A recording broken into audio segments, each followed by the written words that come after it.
Okay, sir, it's 2:30 now. So, shall we start this session?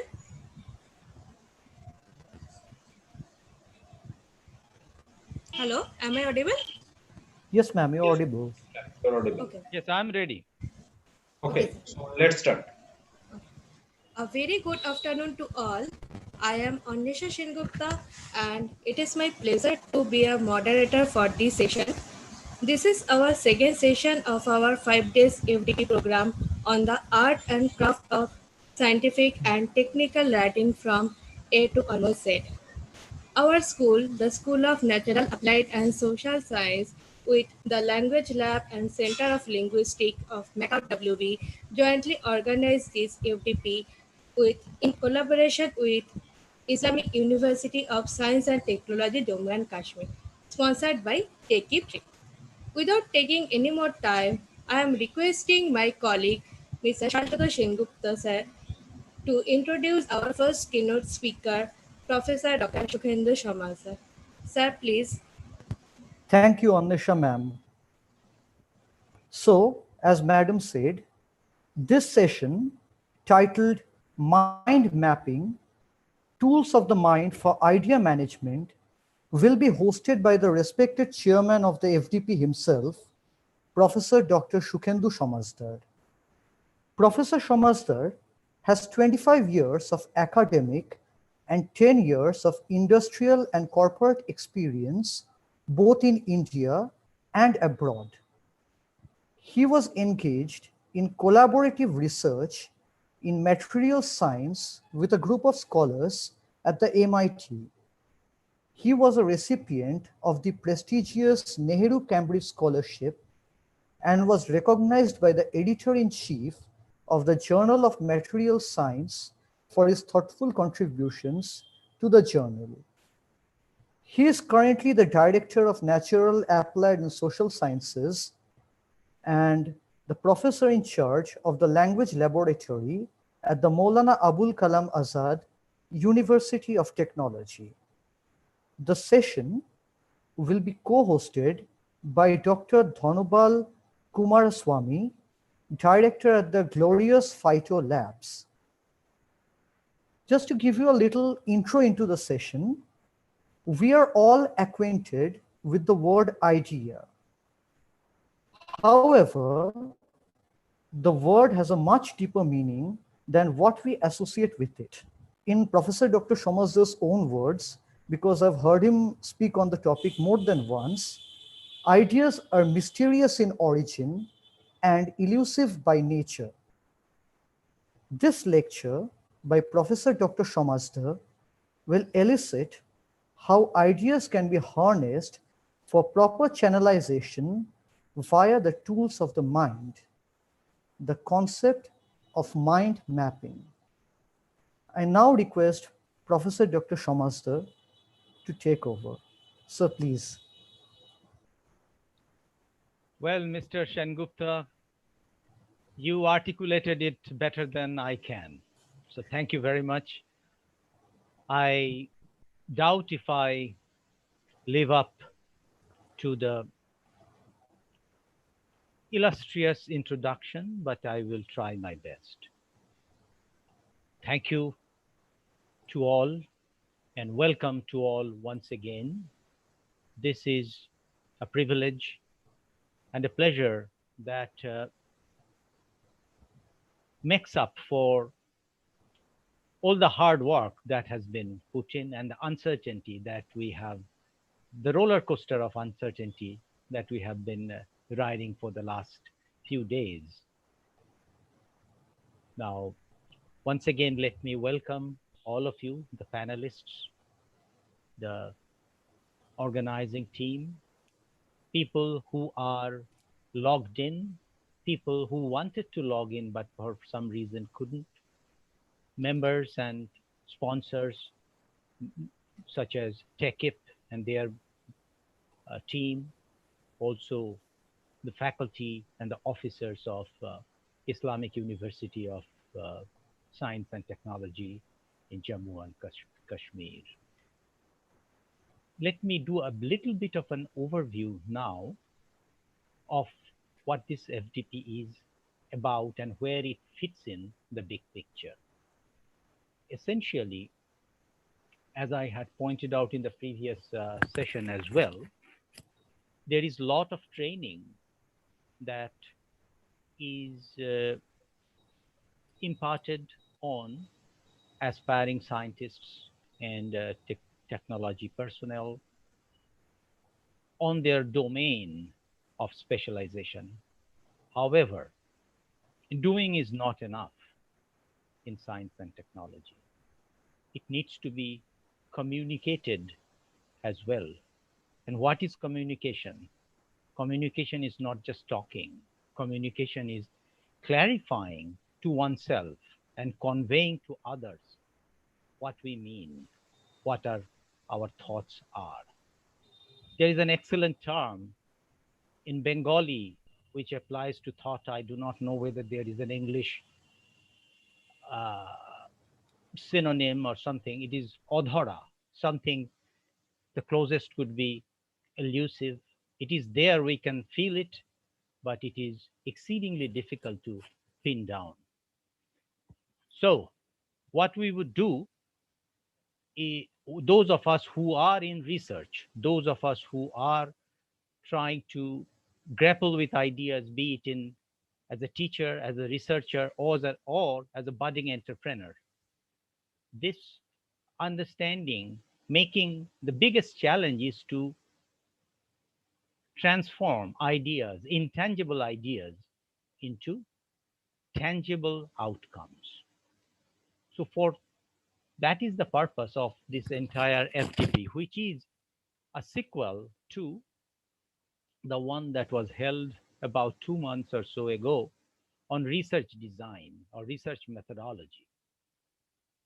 And here those of you have noticed, I'm sure, in the program brochure, FDP brochure, as well as the mm, abstract and the FDP program overview, that we have tried to identify and cover the entire spectrum, starting from what was in the first session, the research design, and eventually ending with patents as well as publication in high impact journals.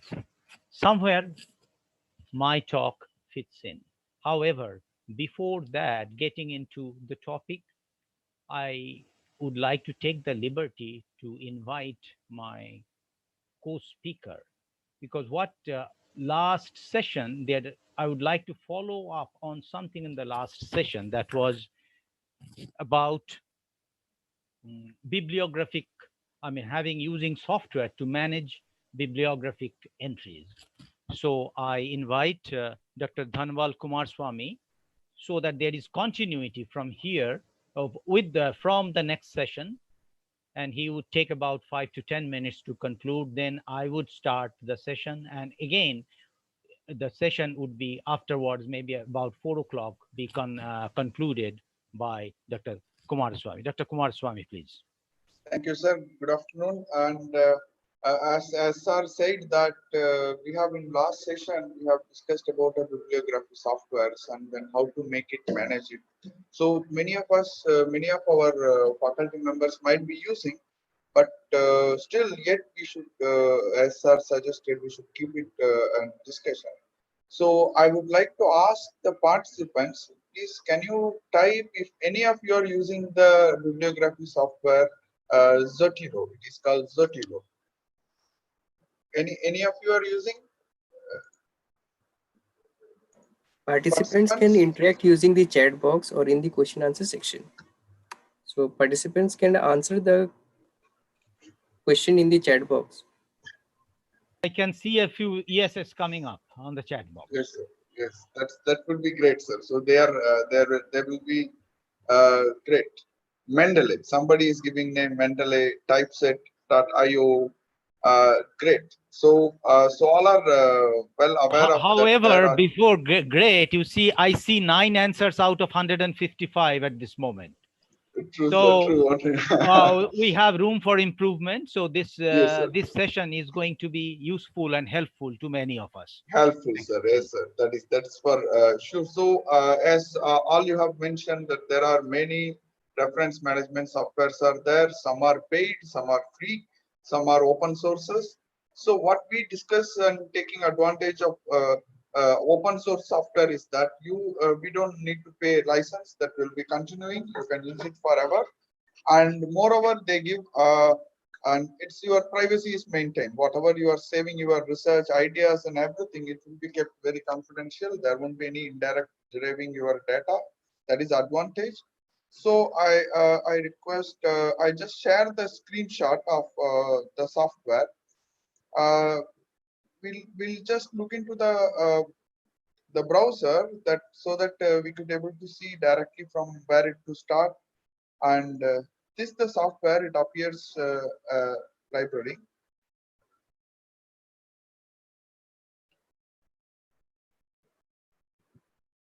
As you could see that now I think it's appearing. As you could see, the software is a full collection, whatever the reference, what are all the areas and the plant and the news articles I am working on, everything is accumulated all together and it is put into a single software.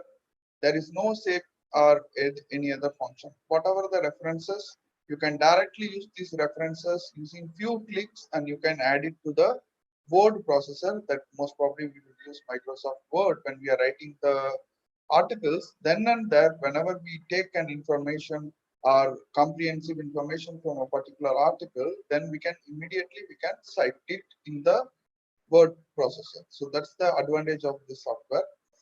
And how to collect the reference. So these references can be collected from directly from the website. When you are in the browser, if you are just taking the, I'll take you to the next PubChem. So if you could go to any PubChem or any website, uh, you could search the article of your interest or a topic of your interest. Once the articles are available, then you can do a, there is an add-on button in the browser itself. I'm using Firefox browser. So it is something called Save to Zotero directly. So from browser, in a single click, it will go to your software. Say, suppose if you would like to check for say antimicrobial from the web reference in PubMed database, we get n number of articles, antimicrobials and so many things. From here, say suppose if we take role of pharmacist in antimicrobial stewardship program, then once you go to this article and you are finding, yes, this abstract is very relevant to my article or the research that I am doing. So this is important to me. I want to take these references. These references can be saved. Simple click. If you go to the browser, there is a something you could find. There is a small add-on which is sitting in top of this browser. So once the cursor, if you move, you can show that save to Zotero, it will appear. Just simply click this. It will go into the your software. So let me do it and I can show it. I am in browser. It is going to my library. So suppose if I am telling I want to save it under the pharmacology folder, there are many folders are generated. Suppose if I am putting under the pharmacology folder, then automatically it has been saved into that folder. Now let me go back to the folder, to the software. Once you just go to the Zotero, the software, you will able to find that your whatever the article you have seen in the browser is directly now the reference is available in your under the Zotero My Library under that pharmacology. Under the pharmacology folder, role of pharmacist in antimicrobial stewardship program is here. So you could see that this reference is now available over here. So in a single mouse click from the browser, the reference will be saved into the Zotero software. So now how you are going to just utilize in making writing an article, while you are writing an article, then you should suppose just write a word processor. I just opened a word processor to show you that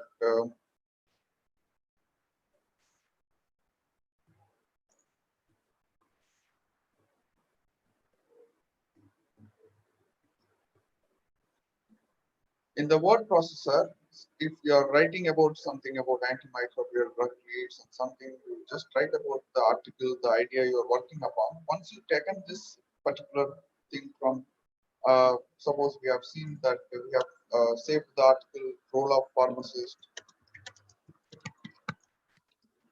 So we have taking the idea from that particular article. So once you just write something about the article, then from in the ribbon you could see that there is another adapter at Zotero installed at Word. All are simple steps. Once you could see on YouTube how to use it, you could do all these things. So once you write something from the article, then you can add the reference by clicking the button called Add Edit Citation.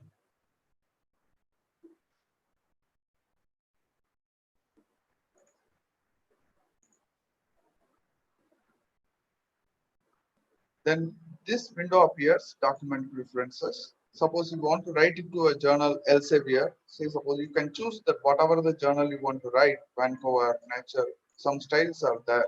So once you choose, suppose for example, Elsevier we are going to write, and then simply click OK, then you have to add the citation. You can see the citation is appearing. So what we look for the article is pharmacist. So we can see that the role of pharmacist antimicrobial program appears. Just given a one mouse click and given enter, this automatically reference arrived here in the particular format. At end of the page, you can type reference. Then after doing one reference in this way, then you can give add bibliography. So as we are in a simple few mouse clicks, and then you could just get your reference added to the word processor in a very sequential manner. I just could do another one also that I have written something from a particular article. So I'm just adding one more reference. That's from anti-malarial. This is from plant-derived anti-malarial I have just written. So just after the reference of your desire, you can simply add it to the end of this information collected from this particular article. Then automatically the reference and a particular style will be keep appearing at the backside. You no need to bother about the reference. And if you look at the next one, then again it is I have taken it from the anti-malarial.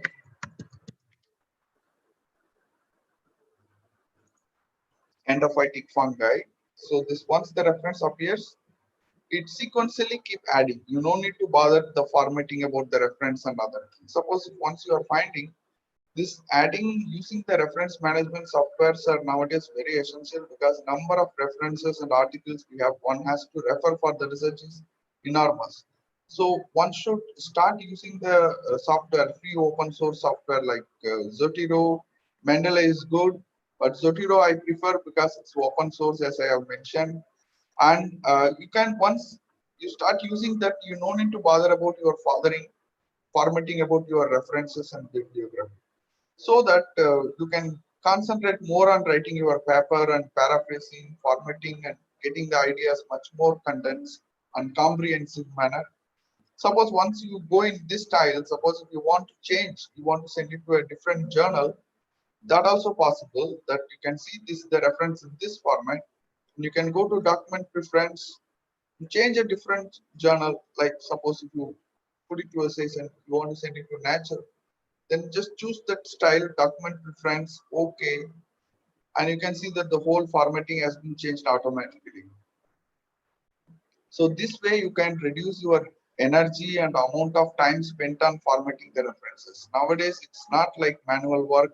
We have many softwares are available, very good softwares like Zotero, Mendeley, paid versions like Ref Manager, from Thomson Return, all are available. But try to use something very user friendly, very open source, freely available, and start trying making some articles so that you could get mastery over the software in no time. If we could do WhatsApp and Facebook means we can do this also. So I wish that for the participants at the end of this FTP program, during the program they should try from today onwards. When they keep trying, then this will be, they could master it even before the completion of the FTP program. And this we would like to share this Zotero with you all, and I hope this will be very useful. Any questions? One or two I may take it.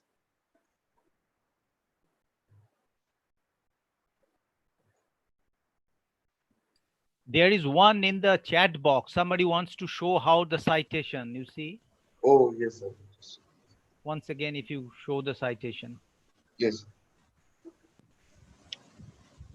How to? I'll just check it in the chat box.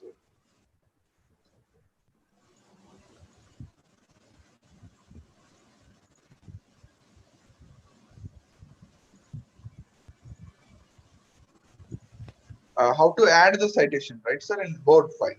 Yes, that somehow you demonstrated, but that individual missed it. Okay, sir. Request is to show again. Again, okay, sir. So now now the word can be seen, right, sir? Word can be seen. So once you install the software Zotero, the Zotero will have, YouTube. There are very nice demonstration is available. 20 minutes demonstration. All these add-ons are available. This you can see in the ribbon. We have, this is native ribbons for the Word file, but you can see something called Zotero. This is not present in Word file. Once you install the software Zotero, from Zotero this add-on will be added to the your Word browser. So once the Word software, so once the Zotero is added into your ribbon, you can see in the top. So from here you have to start the add or add the citation. So once you click the add, suppose end of this paragraph, suppose I want to cite something else. Suppose I'm just, now you can see the sequence is 1, 2, 3. Suppose I want to give a different citation to this writing. So I can click add edit citation. Then this Zotero connector will appear. Suppose you want to search for a particular reference, you can search it. You know that you have taken it from a particular article, you know the article name, or you know that the keywords. For example, we take suppose, for example, we are choosing these references. Once this appears, you can use the enter button. Then automatically the sequence will change. 1, 2, 3, 4, and this particular reference will be automatically added over here. So if it's not, it's a sequential process. Once you start practicing, then it will be very, very easy, and you can change the style also. You can go to the document preference here. Suppose you want to send it to Elsevier journal, you click Elsevier and simply OK. Then in matter of few seconds, the whole formatting will change it for the suiting the journal. So, so young I faculty think members, people have to practice a little bit. We yes, sir, appreciate your absolutely. giving the introduction. Yes, sir. And if there are questions, they can always send email the Sure, questions sir. to the FDP email address. Yes, But sir. it is practicing is essential. Okay, Yes, we sir. cannot write at this moment without practicing. So Yes. there are tutorials available in the YouTube. YouTube. But that does not mean that we are abandoning you. But you please try it this evening and Yes, try. sir. And if Sure. there are still specific questions, we would be happy to help you. Okay. I think Dr. Kumar Swami, that would Yes, sir. thank you very much. Thank you, sir. Thank you, sir. We'll proceed to the session, sir. Okay. Yes. Thank you, sir. If I may.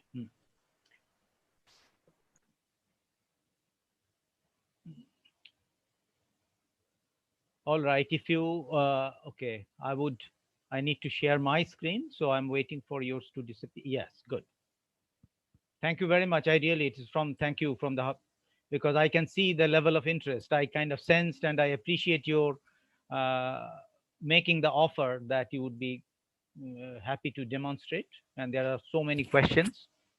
So it was a 5-day isn't usually isn't enough, but we would run more if there is more demand. Yes, Thank sir. you. The opportunity you have given, we could show the seed of reference management Correct. software and the software name Yes. Zotero. So now they will pick up, sir.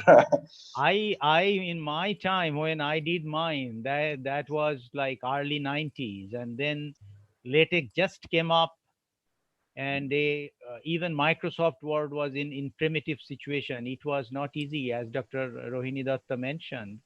Yes, It was this formatting was a humongous thing, and we actually chose journals based on the same style, because it was a big difficulty changing from this one to that one. So we more or less stuck to the one where you put by number numerals in the third bracket. sir. Now the younger It is generation just is clicks away. advanced. Yes. True, sir. Okay. All right. Let me share my screen and get started.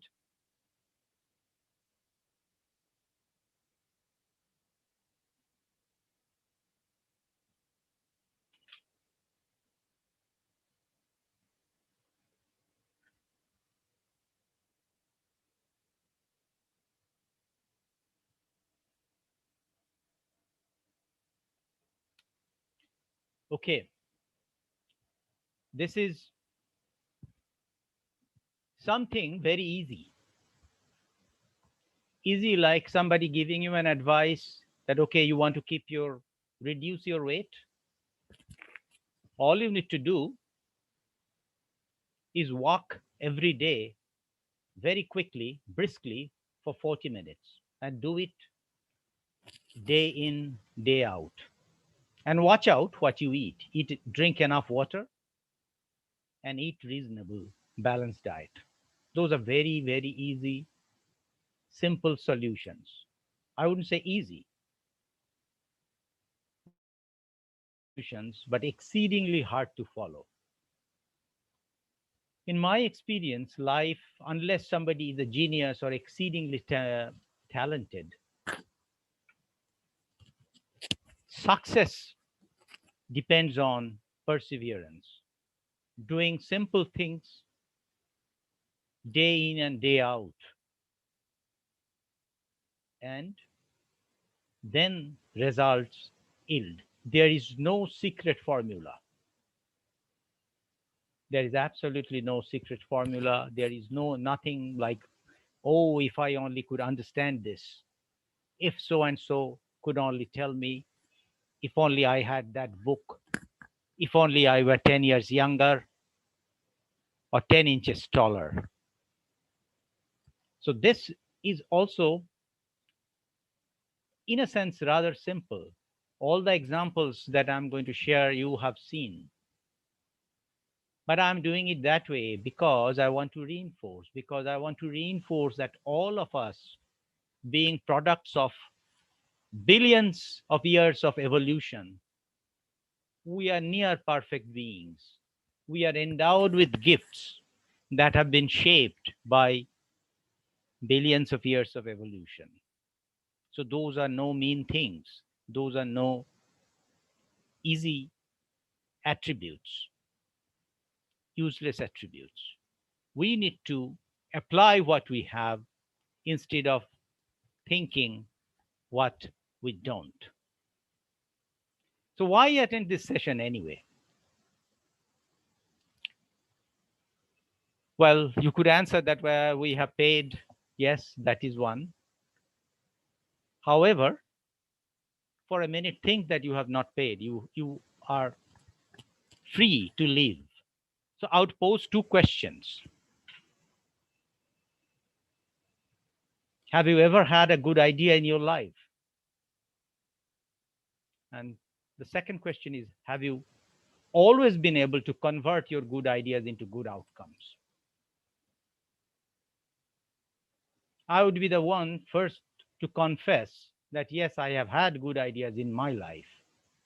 However, I have not always been able to convert my good ideas into good outcomes. So if the answer is yes and no, you will have something to gain from this session.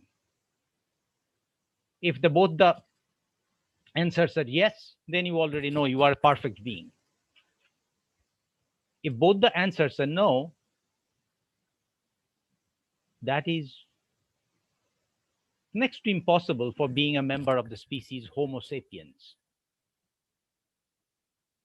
So, I'm assuming that for most of you, the answer is yes to the first question, and the answer is no to the second question. And based on that assumption, I proceed. Imagine yourself in front of a closet like the one on the left. And you have 30 minutes, not even 30 minutes, let's say 15 minutes to dress up for a party or for a conference or maybe for a puja outing. Can you find out the outfit that is going to be most suitable? Most likely the answer is no. However, if it is organized, as shown in the closet on the right hand side, I do not know if any of us have something as impeccable, as neat as the one that is shown in the right hand side. Nevertheless, if we have an organized closet or an almari or whatever you call it, it is easy. It is easy to find what we are looking for, and also it gives us ideas to mix and match our outfit, contrast or coordination. So think of these pieces of clothes as pieces of ideas, just for a sec. Let's say you have a homework or an assignment to do. Next morning you have to submit and you need some references. And yes, I say, okay, I take you to near my bookshelf, out of which all the books have been dumped, and say, you see, I have so many books, and you will find the references over here. Would it be possible for you? It might be possible, but it would be discouraging. You really would not want to do that. You, by me, you means we, all of us. So instead, if it were organized, it is the same thing, same books, same knowledge, same ideas, same person, same mind, but productivity, creativity, ability to contribute, innovability would be different because the elements are organized. So the idea is to use the concept of mapping or the concept of nodes and links to organize what is on our mind.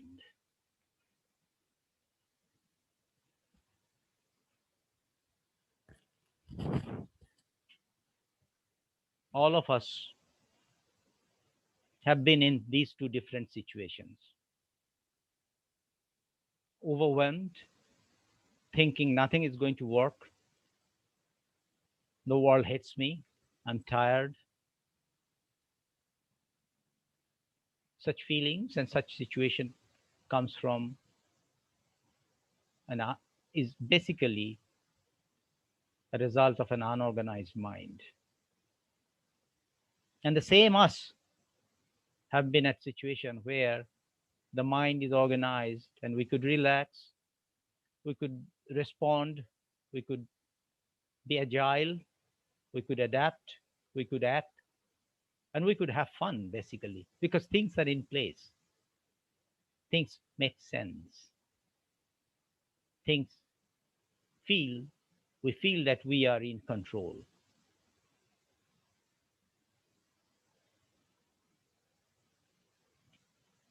Oh, something is wrong. Just a sec. Give me a minute, okay? I'm having a bit of a technical difficulty.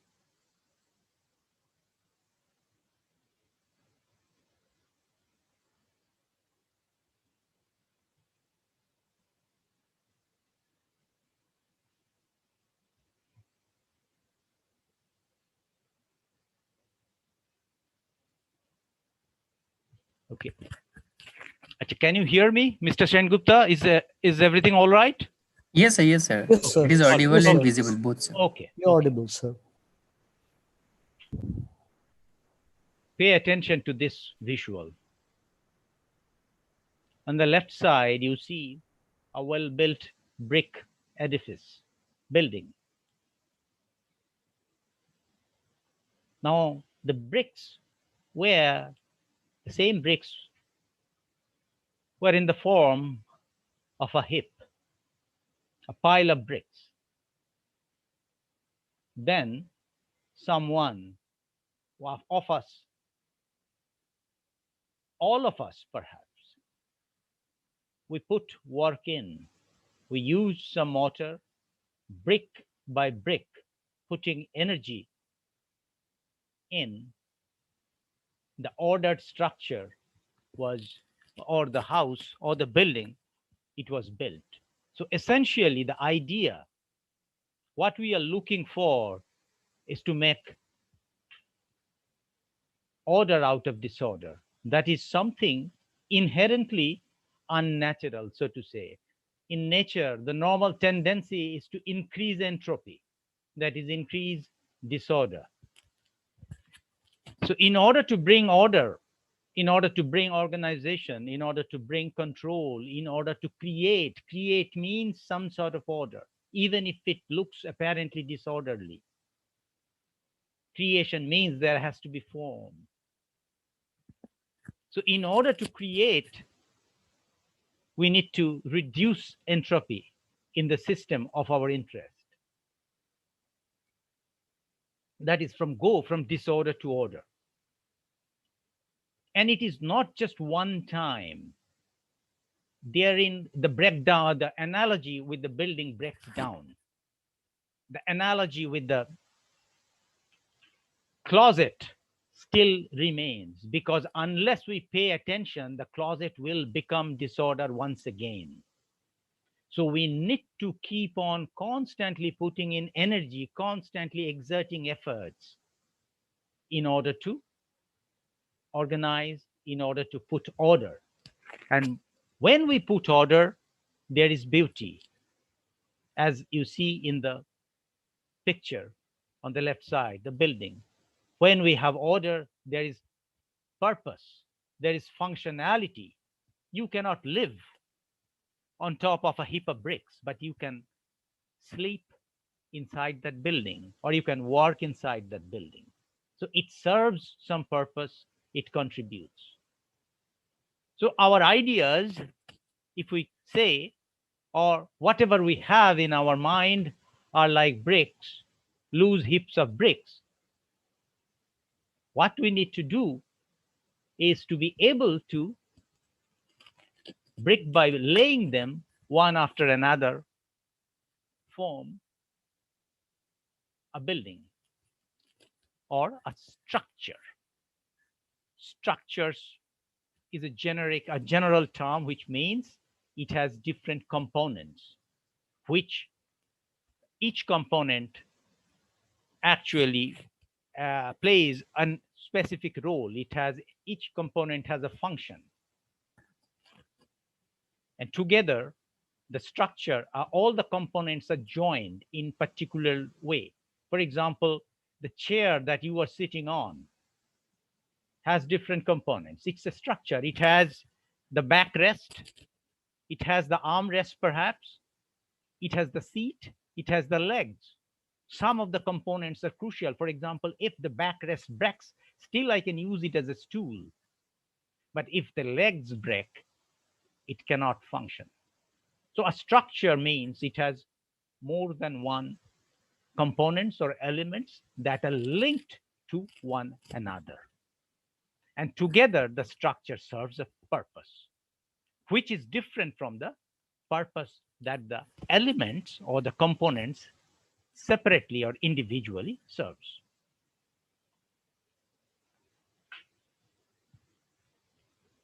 So that leads us to the underlying foundation of mapping the mind or idea management.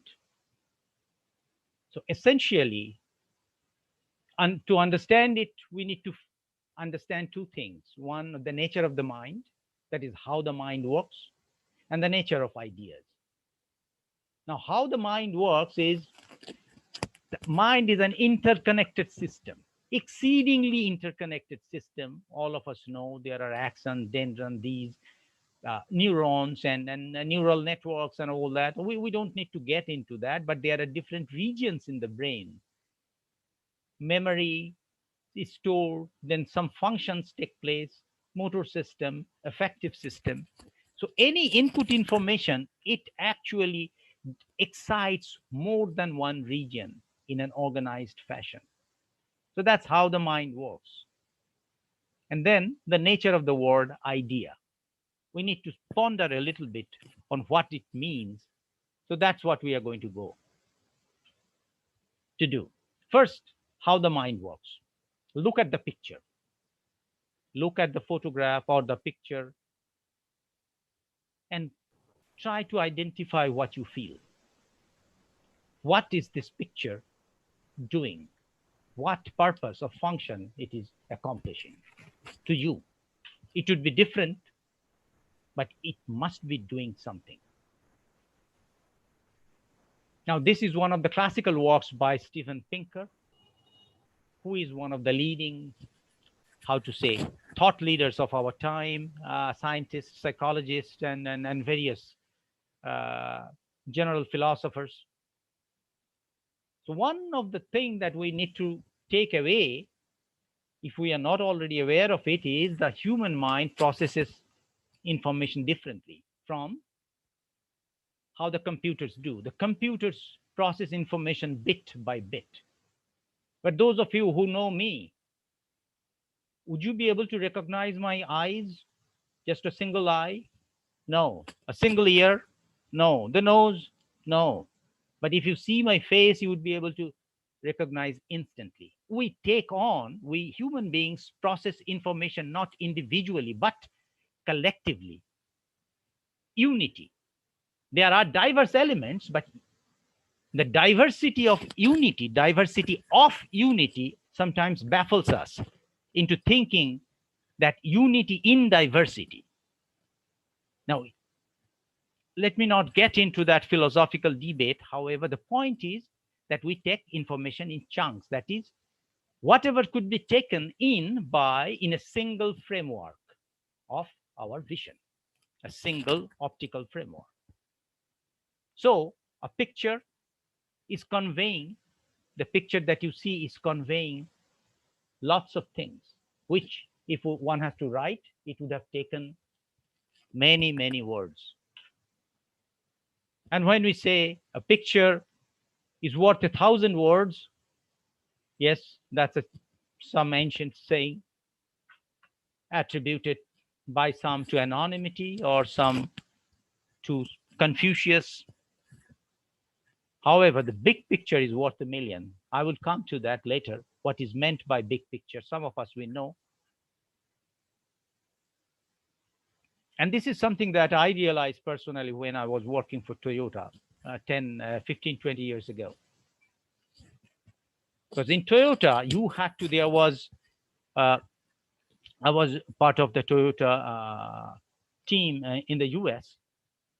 Every report had to be a one-page report, A3. And then I had no idea why it was.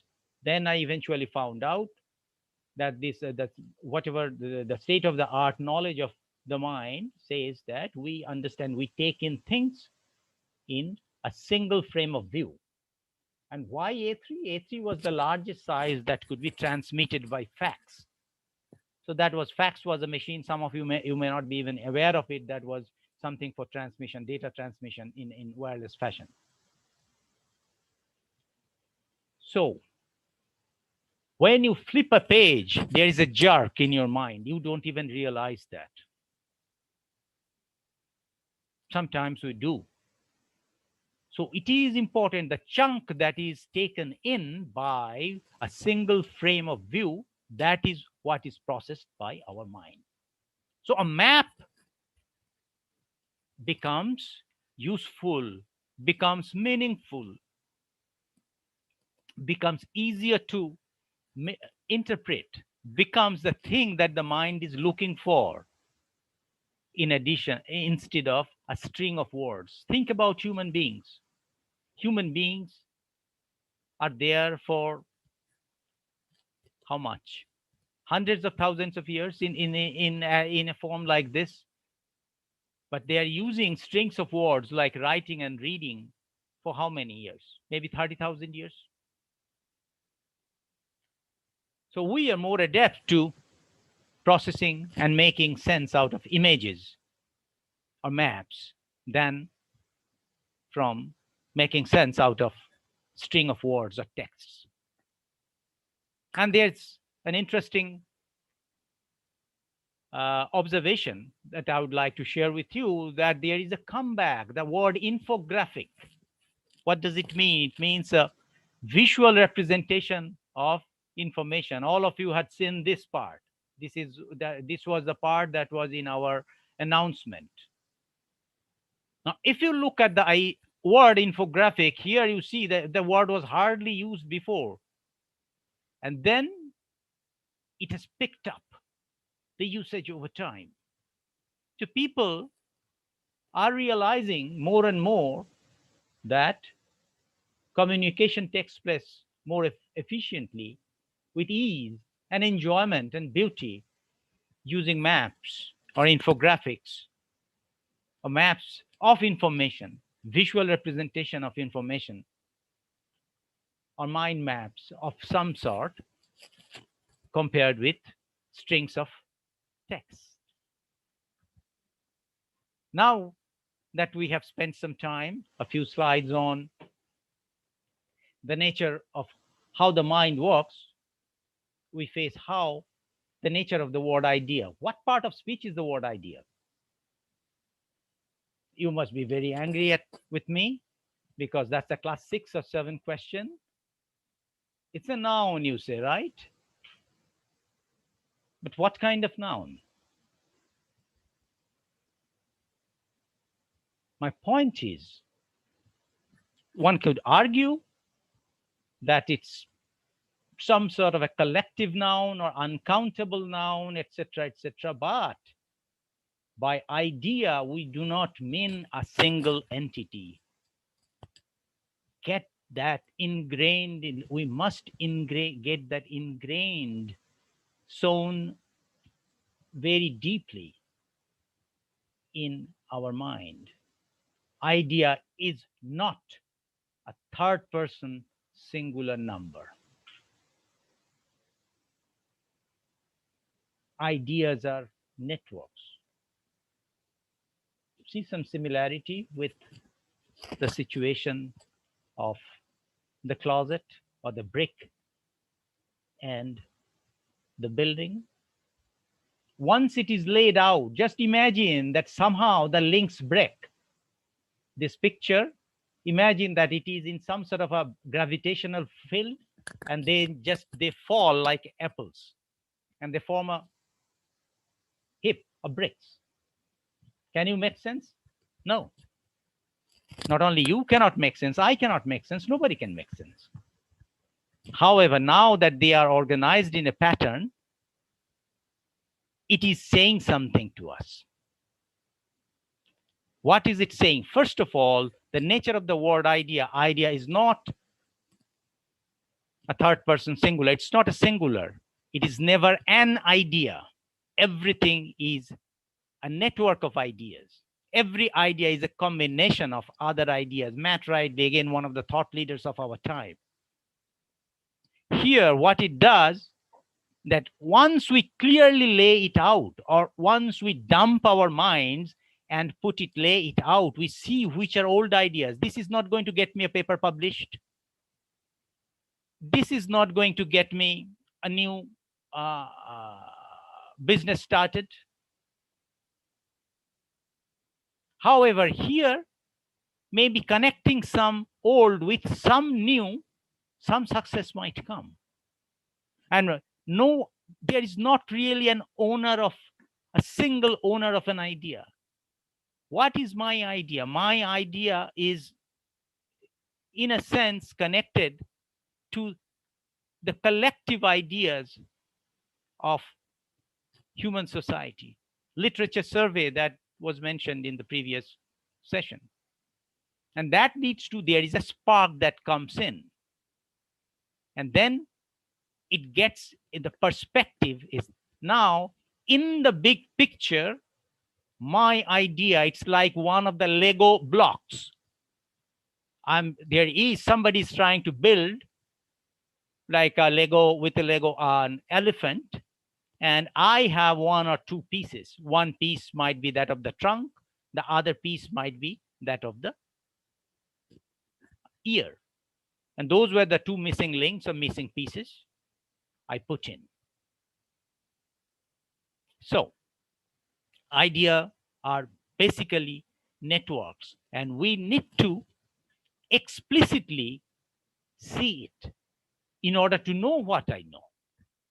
So if someone, these representations such as, okay, there's a question, there's a problem, and suddenly there's a light bulb flicks, or there is a very, very clear systematic path, step by step, from a problem to solution, my friends, that is not the case. It was mentioned by Dr. Rohini Datta previously in the previous session that there are often iterations that we try and realize this path is not going to lead to Rome. So how do we proceed? We ask, we think, we do, and we keep on doing, because plan A never works. It's not the case. Even plan B often fails. Real life is as crooked and as unpredictable, as non-linear as this, not plan A. These are all ridiculous representations. It's not reality. We do it in order to inspire ourselves, or in order to some extent kind of make things seem somewhat easy, so that we will get a bit of a, how to put it, get the kick to get started. Sometimes if things look very complex right at the beginning, we might be discouraged, but this is not reality. So once now we have idea about the reality in terms of how the mind works and what is the nature of ideas, how do we go about make some reasonable attempt towards idea management? Because we know ideas are potent, ideas are powerful. If translated into action and outcome, they can be transformative for us as well as people around us. But as Mr. Shashwata Sengupta pointed out, they are intangible and they are elusive. So how can we make them visible, at least to some extent, at least sketch them?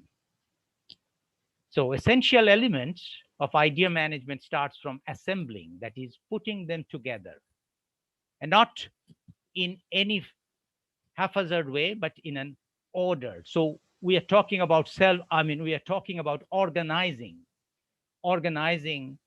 in order.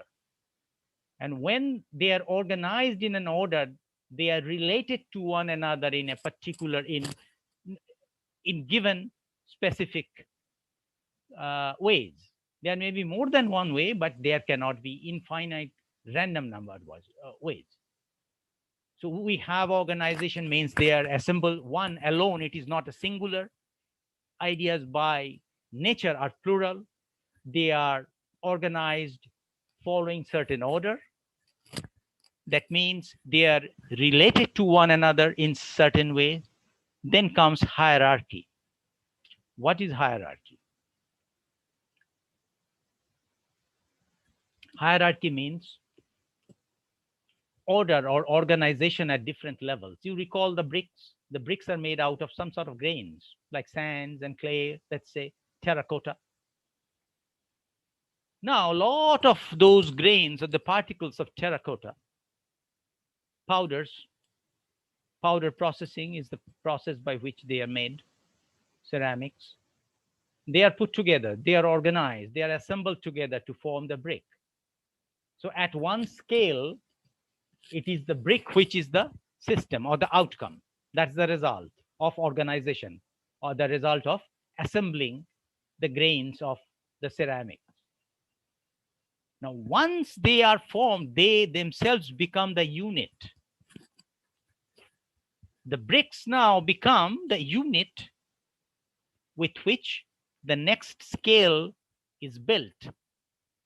So the wall or the building, the wall is made out of bricks. Then multiple walls and roof and the floor make a room. Multiple rooms make a house. Multiple houses make a housing complex. Multiple housing complexes make a neighborhood. Multiple neighborhoods together make a pin code. Multiple pin codes together make a town, a city, a district, so on and so forth. So this is hierarchy. At some level, the built blocks at some level act as building blocks for the next hierarchical level or at the next scale. So that these idea of levels are often called scales. And then there is adaptation. Adaptation means for the different purposes, and there is evolution. I would explain these as we go along, but the ideas are adapted. For example, the idea of let us say lightning, the electricity, it came first from lightning. So the idea of lightning has been adapted in very many forms for in the last how many years? Maybe 400 years since it was discovered, or first at least somehow recognized as the lightning is basically electricity. So this adaptation is there, and there is something called that as it adapts, there is something called emergence and evolution. What is emergence? Emergence is something that we cannot predict. We cannot predict from a lower scale or a smaller scale the behavior of at a higher scale. For example, we know we are all of us are made out of cells, but if I give you cells, you won't be able to predict how I am going to behave. So cells make tissues, tissues make organs, organs make organisms. And knowing, if you know anything and everything there is to know about cells, you still will not be able to predict how a particular organism is going to behave. So the structure actually determines behavior. However, at it cannot be predicted at that level unless we study at that scale. So the behavior of any organism is not predictable from the knowledge of the scale or of the cells that constitute them. So that is emergence. And even once you know the behavior of a single organism, you still cannot predict how a society is going to behave, or how a family is going to behave, how a society is going to behave. So small groups, large group dynamics, and all those things are there. However, the point is there are behavioral aspects which cannot be predicted unless it is studied at that scale. So ideas are also like that. Knowing something is not going to help you to know things at a having some idea at work from at a different scale or different level in the. So the order, let me illustrate order with this. This is nothing but the letters of the alphabet in an haphazard fashion. This is disordered with high entropy. Now I put some effort and put some energies, put some work, and reduce the entropy and bring some order to it. So it forms a sentence which makes sense. So ideas or the elements that comprise ideas are being managed gradually. We are mapping in a sense that we are putting elements, what's on our mind, in a particular order, and how in certain relationship with the other. So sense is coming, sense is emerging. The sense, whatever you feel like, if you feel you laugh at it, it's I mean laugh with it, it's a funny sentence, whatever it is, that is an emerging property. That is something none of us could have predicted from knowing these elements individually. So by assembly, by order, by hierarchy, this this uh, uh, this entropy is being reduced, and some map is forming, some concepts are are precipitating, that are being manifest. So this is from these letters of the alphabet, we get something like this. Also, we can reorganize them, use the same elements in another passage. Having eyes, but not seeing beauty. Having ears, but not hearing music. Having minds, but not perceiving truth. Having hearts that are never moved and therefore never set on fire. These are the things to fear, said the headmaster. As for Toto-chan, as she leaped and ran about in her bare feet, like Isadora Duncan, she was tremendously happy and could hardly believe that this was part of going to school. The same letters, no different members of the alphabet, is creating beauty, creating sense, creating inspiration, serving some function. So the mind is being mapped using the elements of the alphabet. The concept is getting, a concept is crystallizing, a concept is precipitating, a concept is manifesting as something which can be shared. You may have had the same ideas, the same feeling by looking at the jumbled the jumbled version of the alphabet. However, unless there is a order that we all know, it would be impossible to share that, communicate that. So as human beings, as social beings, we need this mapping. The mappings cannot be arbitrary. There are certain very basic rules. Rules means there are those have evolved. It's not that somebody has imposed it. Those are not laws, but those are bottom-up rules, such as the grammar of the language of English language, certain rhetorical styles or rhetorical principles of English literature. So these, again, these are ways of being able to map what's on your mind. Here I had an idea, or the author had an idea in the mind, and that has been mapped using the words.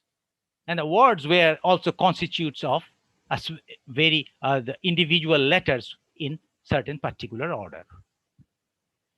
So mind mapping, what is it anyway? It's a visual tool of structuring thoughts. And we know by now why structure, why organization is important. Otherwise, sense doesn't exist. Function doesn't exist. Control is not there. So there are hierarchical diagrams, and there are single elements and ideas are written down. I mean, here I'm not going to read from it. You can read. So essentially, the hierarchy is important. Elements are important. Interrelationships among the elements are important. Together, they make sense. Individually, they are, they can mean many things, but together they usually mean one or two, one thing, specific thing. And the crucial thing that I would like you to point out is this, that having an idea, if it is your mind is mapped, then a concept is mapped, a well-ordered idea trigger further ideas. So very simple, the more literature is there out in the world, the more literature is produced. It's not that everything has been written. Go back maybe 200 years ago and count how many pieces of novel or how many pieces of poetry or how many pieces of short story used to be written in the world, and count today. So the more organized ideas trigger more ideas. So the mapping or the concept mapping, that is the beauty, that is the function of not only the beauty, but the, if you want to talk in terms of function, talking as an accountant, so to say, if that, okay, what's in it for me? What does how does the society benefit? Ideas spawn more ideas. So what do maps do? Look at this map. All of us have looked at maps like this. When we have maps, maps are borders or boundaries. That means it helps us know what we know. What is India? Without the map, just by describing, that was a time. Go back before Mercator, like maybe before, about 1100 AD. Different people had different ideas about India or any neighborhood, because maps didn't exist. So maps help us to know what we know. And the moment we know what we know, we also know what we do not know, or at least certain border lines. So there are lines of control here that, okay, whether this is India or not, there may be differences in opinion. However, still those areas, those domains are defined. It is clarifying stuff. And what can we do? We can do with what we know. For example, here, this is a physical map. Here, I can see there are oceans, so Bay of Bengal, so I can sail. Here, I see there are mountains, so I can climb. Had I not known, then it would not help my sailing, the sailing prowess of humanity, building, shipbuilding, and marine expertise wouldn't have come into existence had we not known. Had we not known that there are mountains, a lot of expertise that we had latent and potent in us wouldn't have been manifested. Had microscope not been discovered in the 17th century, we would have thought only we live in the visible world. We had no idea about life, which are manifold more. There are way more, orders of magnitude more life forms in the microscopic world than in the visible world. So once we know, it opens up further knowledge and what we can do with what we know. So having an organized mind, having what the content of your mind mapped, actually helps in this fashion. So it reveals, the map reveals the components, the relationships, and the function and the purpose of the whole system. So what I'm doing here, I'm taking a systems approach to idea management. Very simple. One, you can call it a very rudimentary, a basic mind map or concept map. Some people make, those are two different terms. Let me clarify that, yes, there are differences. However, for all practical purposes, and in this session, we are going to use them synonymously. The idea of maps is what is important. Maps means there are nodes and there are interlinked. So here, for example, energy. So you might be interested in, your area might be of specialization, might be storage of energy. Mine might be generation of energy. And Mr. Shashwata Sengupta's might be different forms of energy. So once I map out, very simple concept, something everybody knows, energy, now there is some revelation, some clarification, and some direction, some choices. Somebody Dr. Datta mentioned that we need to be passionate about what we would like to do. But how do I know what I would like to do? I need to first map it out. So the first thing is to start. You need papers, pens, etc. And there are different branches, and you can make them thicker. There is structure, you can thicker, thinner, different colors, different words, you can bold them, you can make them in italics. So there are different structures. There's hierarchies, of course, there. So these are things that we have all done, but most of us have stopped doing it after the school level. And maybe we should take it up again. So why should we do that? To recap, it structures and organizes your ideas. That means it organizes my mind. And recall the image, the difference between an organized mind and an unorganized mind.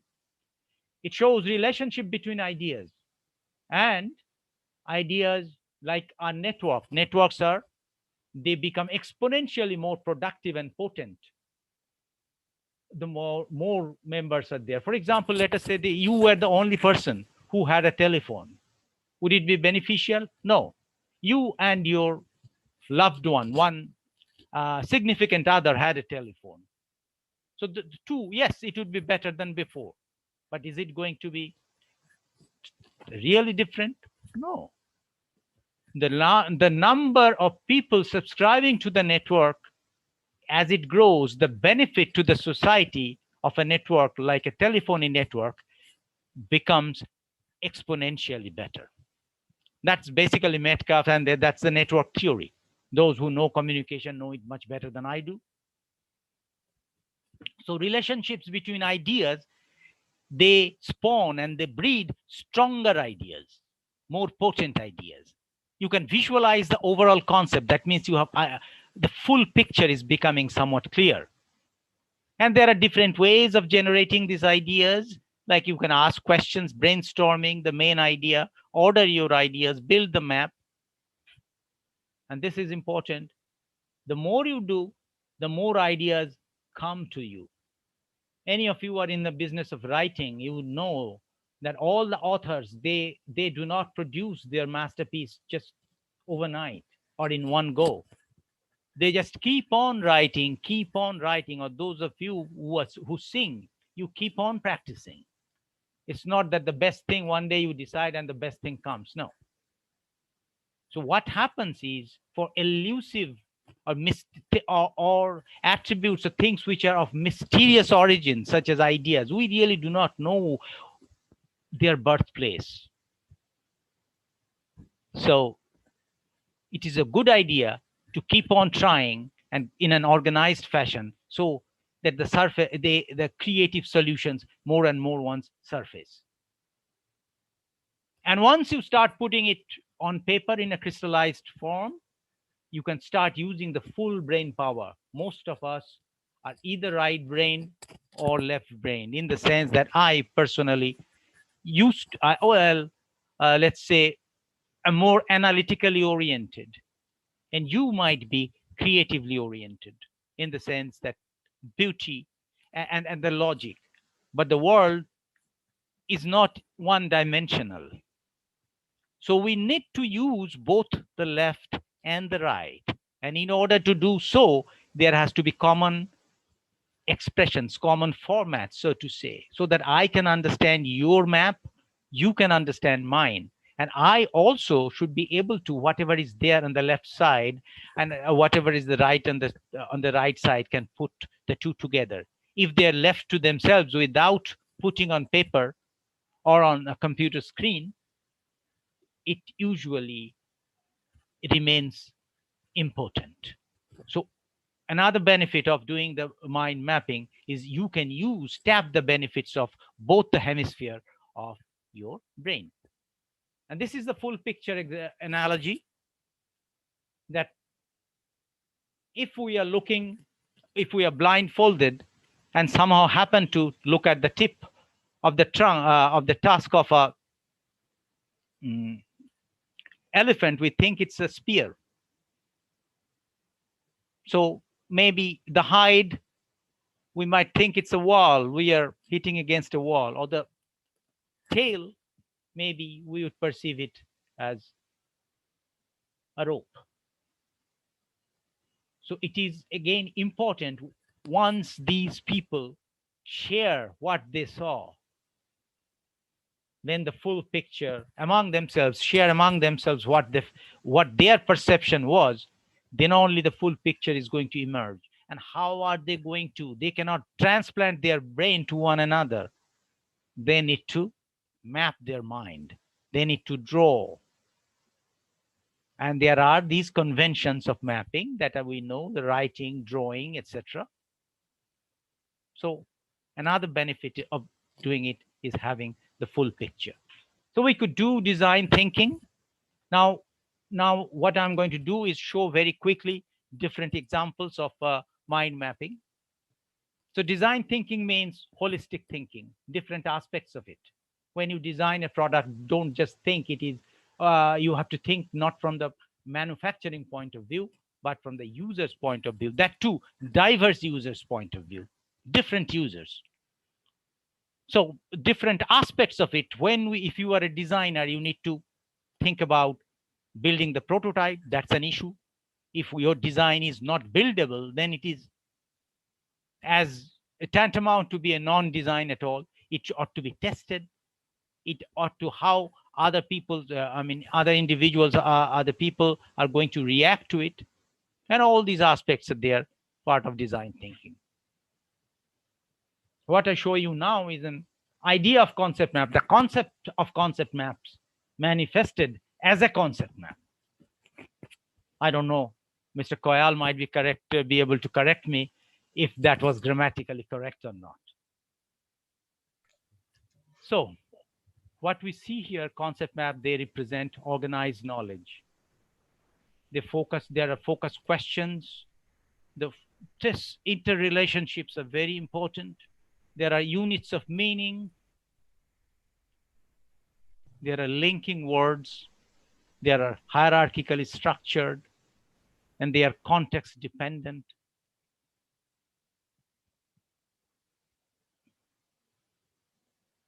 Moving on to the next. The details are not really important.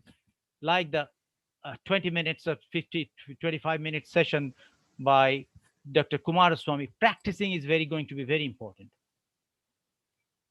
This kind of looks very nice once it is done, but it needs to be done in a fair copy. In our time, we used to call, when we used to write with hands, we used to call rough copy and the fair copy. So having notes taken in your own hands are really very important, because motor, our muscles and what goes on in our mind, they are connected. So learning is hierarchical. There are different levels of learning. There are rote learning to creative productions.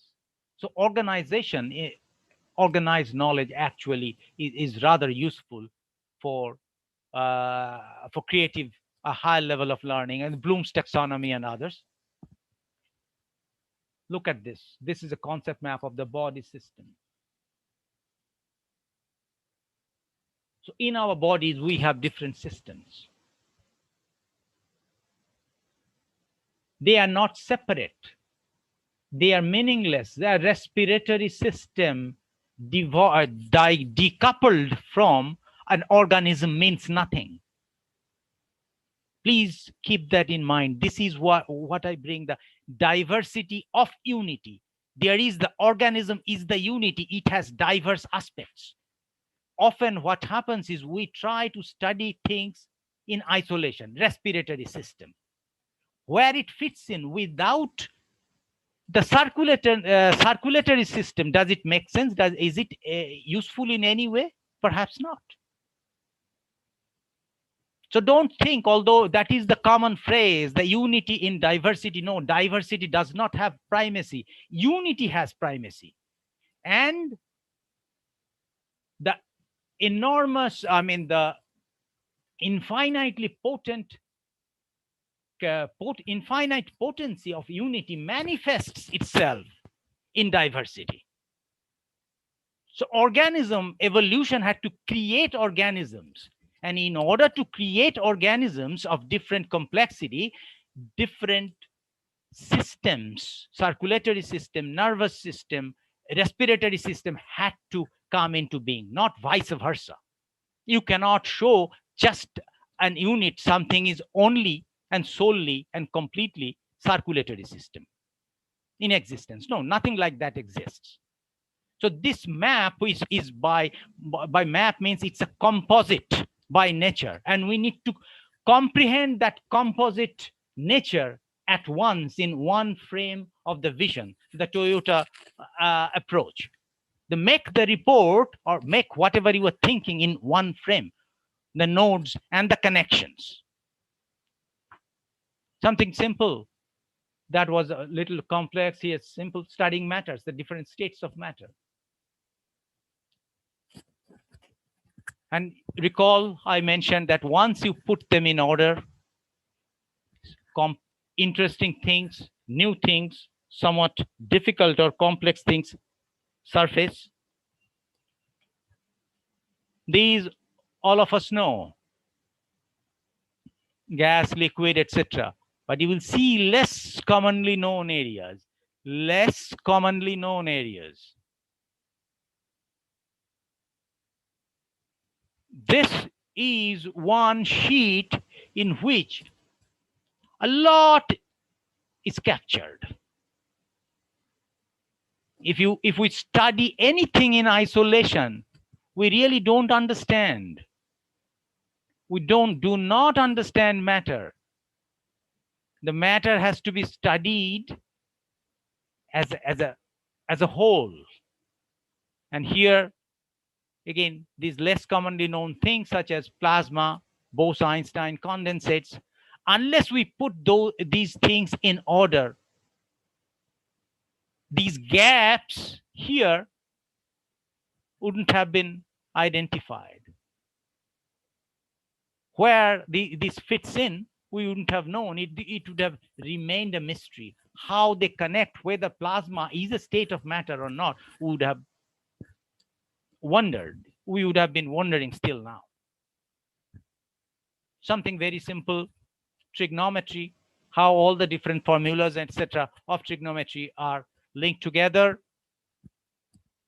All of us are in teaching, the Bloom's taxonomy, learning in action, all the different things are together. Again,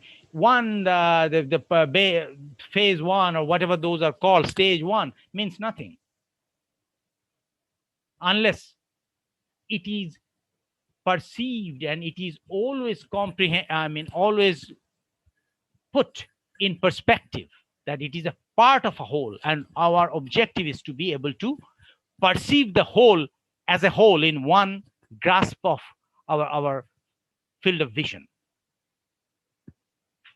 You can use it in scientific research, the logic. So here, the logic is mapped. What is related to what and how.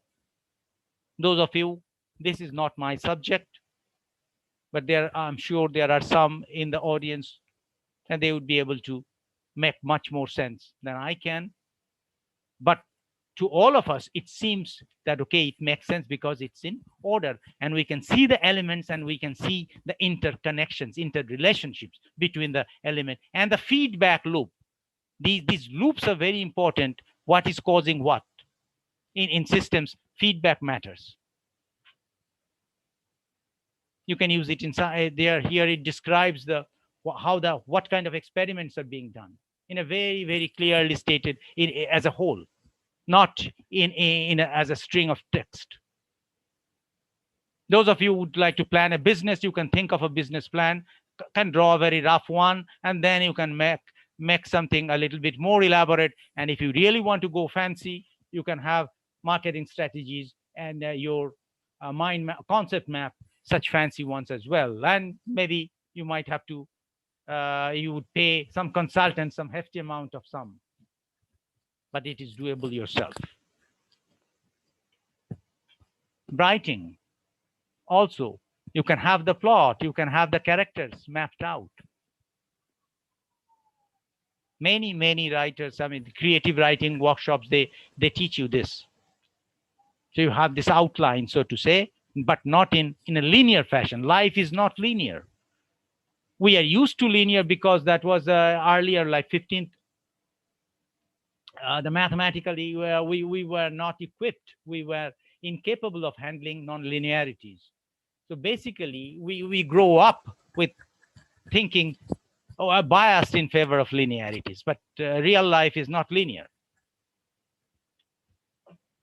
Now, those were certain examples, anonymous examples, so to say. These are specific examples. This is the actual concept map of,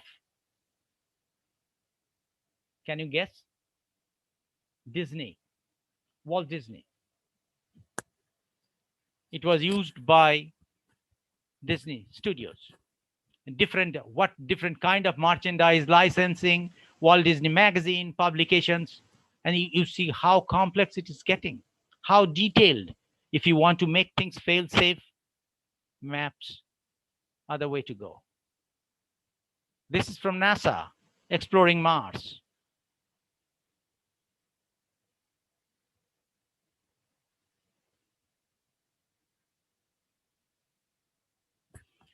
Okay, enough of map. Now I would move to a different tool. And here,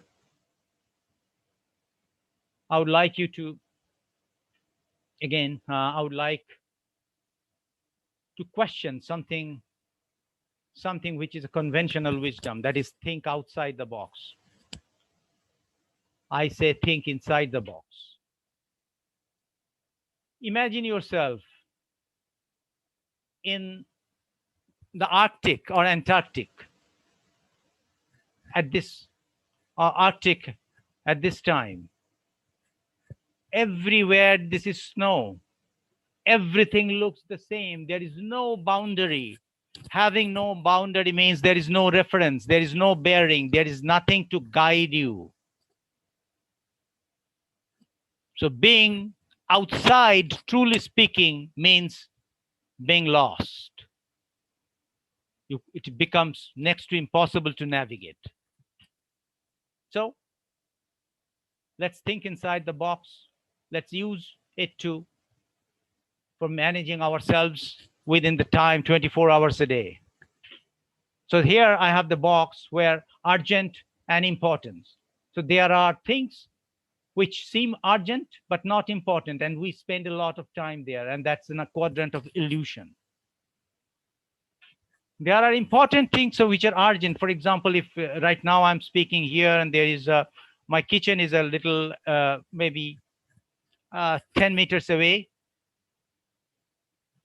If there's a gas leak there or there's a fire there, I will drop everything because that is urgent as well as important. This is the most horrible one, neither important nor urgent, but we are addicted to it. Some of us are addicted to, let's say, WhatsApp messages or watching television, eating obsessively, candies, sleeping, talking, walking, Facebooking. But the zone or the quadrant of effectiveness is spending time where it is not urgent, but where it is important. So this is again a tool of the mind which you can apply to manage yourself and the tasks that you have at hand. Using this is a famous work by Shumantra Ghoshal and Baruch on focus and energy. So here again, I put it in a box, a two-dimensional box, energy level low and energy level high, focus low, focus high. So the purposefulness should be that we spend most of our energy in the high focus action. And you see only 10% of the managers are here. Most of the work that we do, this 40%, are less focused distractions, with distractions and digressions done with a lot of energy. Here, what are we going to do? We have too many things to do. Which one to choose? So again, we can make boxes. Effort, low effort, high effort, and high value means high outcome. I mean, better profit of some sort. There is, this gives good, it yields better fruit, and low values. So naturally, we need to aim in the right box. So high value and low, if we can get some high values, good fruits using less effort, that's better. So we pick the low lying fruits. So that could be a strategy. So when we have a lot of so basically the value is there and I know the effort, so I can do some, and if I have, let's say, 10 things to do, I can choose which one is going to be, as they say, value for money or value for effort. The same thing for those of you who are in business, in entrepreneurship.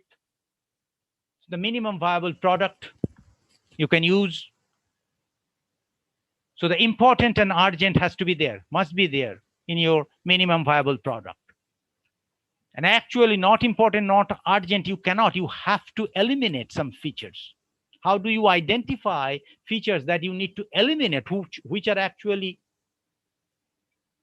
harming you, unless you put it in a box and classify them? Managing risk. Basically, risk involves two dimensions. One is how likely an event is going to be, or what is the probability of that event, and what is the impact of that event.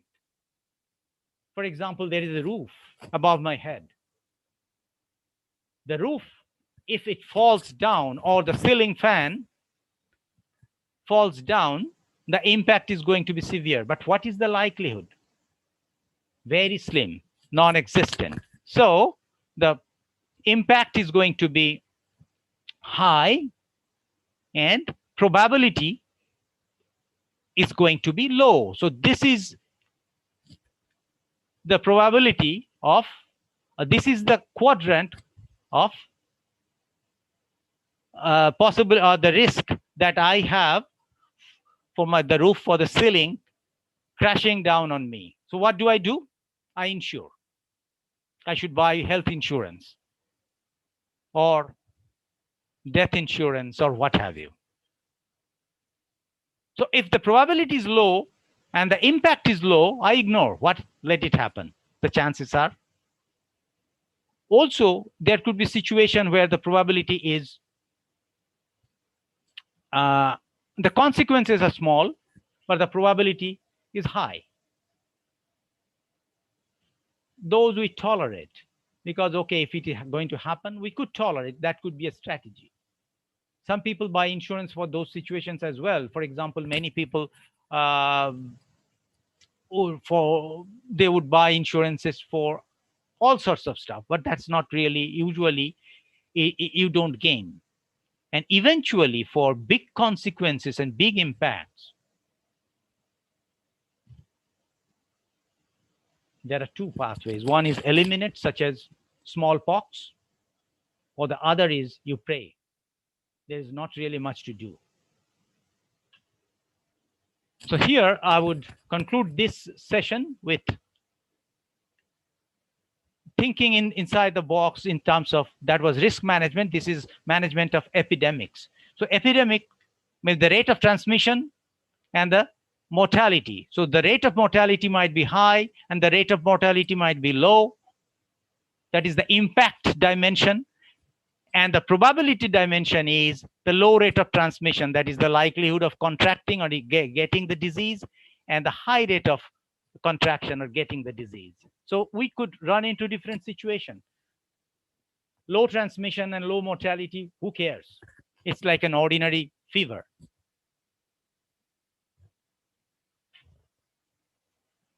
High mortality, low transmission rates. Maybe you can think of Ebola or whatever. I am not a specialist, but if it happens, then it is going to be fatal. We better contain it, do whatever it takes to isolate and contain as soon as possible, as intensely as possible. This again is a very, that treacherous quadrant where we need to prevent. That is something very high rate of mortality as well as high rate of transmission. Unless it is eliminated, then we are at the disposal, at the mercy of luck. So it is the equivalent of eliminating and praying. And finally, if we have a high rate of transmission, but the mortality, the danger is not that much, then we manage. And we can say that currently this, whatever is happening here, why the reason we are doing it online, this falls in this low mortality, low rate and high transmission. However, we must remember that everything should be made as simple as possible, but not simpler. Moving on from thinking inside the box to the power of checklists. If we have checklists, what is the benefit? That what checklist helps us perform under pressure, because we have identified these are the headings under which we are going to, we need to pay attention to. So if you, those of you who have elevator pitch kind of thing, you have to persuade someone, and you have a very short time, you don't have much time, then you do this. Then this is this scamper. This is basically a way of brainstorming, substitute, combine, adapt. You can think this actually gives you the cues that, okay, substitute. What would happen if we swapped X for Y?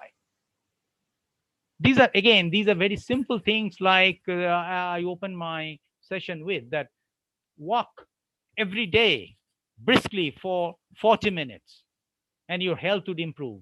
These are very simple questions, but often we miss them. And it is good to have reminders or maps in front of us where we can fill in the gaps. So you can fill in, you can use templates like this and fill in the gaps. Then there are frameworks. Now I said maps, but maps can have different morphology. Maps doesn't mean that it would look like a diagram. It can look like a table. It can look like a checklist.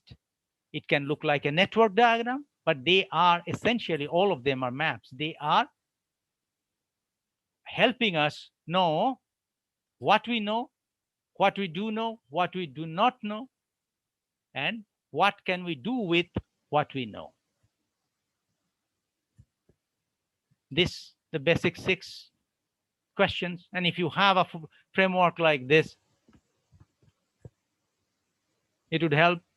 And once you have this, it can help you shape the train of your thought, that how things has to be done step by step, or the sequence, how is it's going to flow. So these all stem from having an organized mind and your thoughts and concepts mapped out. There is this Ishikawa diagram, which another mind mapping technique, which Dr. Dhanbal Kumaraswamy is going to elaborate more. So I'm skipping this, and I'm going to show one example of a person who just finished his PhD and is now in NPL in England, and he used his this mind mapping technique. So this is a case study, and here in many science journals, actually, you have to put some sort of a graphical representation of the abstract. They call it TOC, graphical table of content, I guess. It was not required when we were PhD students, but it is in many cases demanded now. So for him, this kind of looks very fancy, but the actual one, the ones that he used was this. This was handwritten. The different elements and the different connections are shown here and there. And with the directionality from here, it flows there, and there you can see something which flows both ways, etc. So this is the rough work, and it is a full-scale paper. It is always a good idea to have a chart paper or a larger paper. And this, if you want to balance life with work, this Ikigai helps. So that would be all. And it was quick. It was cursory. However, this is not rocket science, nor is it brain surgery. It is basically doing the simple things on a regular basis, which can, which will, I can assure you, if you do it in a disciplined fashion, day in, day out, which will transform your intellectual life and productivity. Thank you, Mr. Dhanwal Kumar, Dr. Dhanwal Kumar Swami. The stage is yours. Yes, sir. Thank you, sir.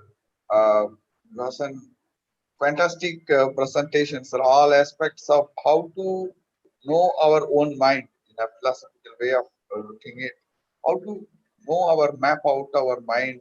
What's the benefit of it? I'm here to witness that. I'm very here to witness what's the power of this, and it was. I just I go ahead with sir. Yes, yes.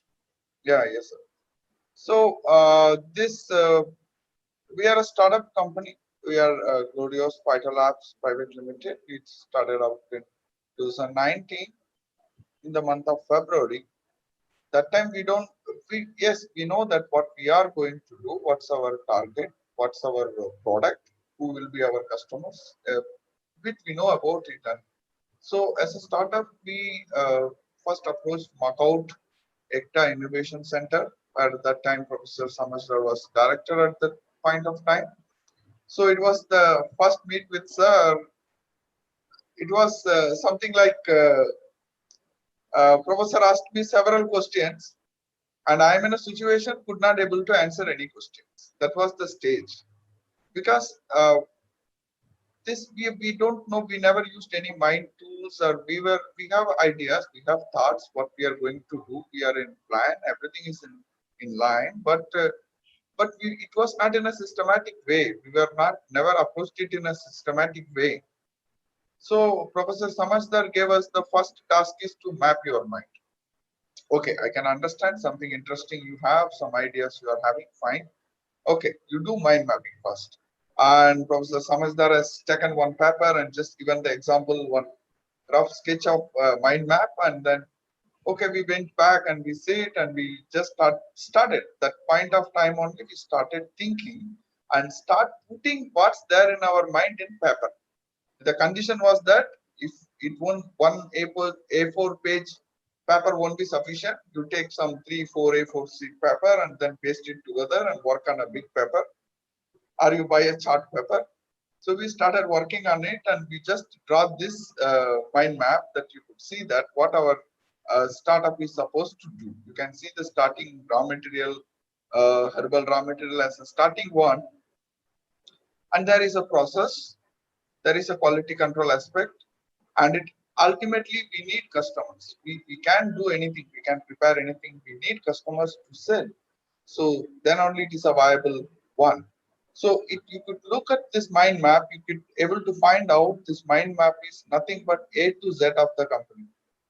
What's the raw material the company is going to use, and what's the process that going to be followed, and what would be the quality control aspects, and who are your customers are asked me. These all are my customers. Then how you're going to sell, all the details, everything is placed over here. Once we kept, when we draw this out, then only we could understand the relation among the different things. What is commercially available, not available, where we have to substitute, why we have to substitute. All the aspects will only start visible only after you systematically put your thoughts in non-linear fashion. As I said, uh, linear way of writing paragraphs after paragraphs, page after page is not going to help. In a single page, in a single snapshot, everything should be there. And as sir told that you have to think within the box. And you might be observing that there is a 4 differently colored quarters. We had some 4 points we have given. So this is thinking within the box. So what is the boundaries? It should be cost effective and customized product solution to the customers, and it should be addressing an unmet national need. That is another boundary. Then yes, we have rural community engagement and social entrepreneurship. Yes, that is another boundary to us, and it must be innovative, cost effective, environment friendly process design. That's most important. Eco friendly industries will be the future. So we have start thinking everything within this four boundaries, within the box. So once we think everything, then only we will be able to locate our USP. What's our unique selling proposition? Our process improvement, that is green alternatives to the existing technologies or the materials, whatever it may be. So we have to start think within the box. If we thought mind is there within the box. We don't know someone. If we ask where is mind is in the heart. Someone will say no, mind is somewhere in the brain, somewhere, but it is there contained within a particular box. So we have to think within that capabilities. So within that, think out of box. You should not be misinterpreted and start thinking that what we have experienced, what we know, what we experienced in our past life, our experience becomes mind. Mind is nothing but an experience, collection of experience. So if this experience includes our technical knowledge, our technical capabilities, our skills, our attitudes, and all these things together. Morning, Dr. Rovini Datta madam said that you should be passionate. So this passionate about something or something for a cause or for a technical solution, it comes within the mind. It's within ourselves. So everything mind can has a very mysterious one, though it cannot be located, but it has everything. But how to unleash the power of mind until unless we start writing what you think. There is no linearity, there is no rule. You can see the page. This is my own handwriting. It looks like some kids handwriting. It's separate letters. It should be of something that very close to you. What is how to get out the thought process idea in your own way. When you start writing in your own handwriting, there, as Professor Samasdar said, there is a connection between the cerebral and your motor function. So that will be a quick flow of your ideas. Keep pouring in, then you keep going on the way. So as Professor said, this is not only mind map. I call it as mind tree also. I will means after working with this, I realized, okay, sometime Professor talking, he say mind map most of the time. Sometimes he used the word often mind tree. I didn't realize in the beginning, but I will show you why, how it become mind tree. So this is the first work, first documentation that we have done for our startup company. This is the first work, nothing else we did. This is the first work that we have done, and that also with this idea we got in ECTA Innovation Center with Professor Samasdar, and we are very lucky to have sir as our professor as our mentor to our company. In all our aspects, whenever we struck and whenever we face problems, we just immediately our philosopher, our thought process, advisor, mentor, all for Professor Samasdar, we will reach out. So most important thing is that to use these tools. The tools may the sessions may appear very fulfilled with information, but it will be more powerful when you start using these tools. When you start when you, as Professor said, organized idea spawns further ideas. Once we reach this, but we are not doing actually speaking, this part we are not doing, but an different novel idea has emerged out that we will talk about later. And okay, we reach to the raw material. The end, we have customers at this point, and in between, commerce is there. So, what is our competitors? Without knowing our competitor, nothing doing. So, this is another form. As we just see that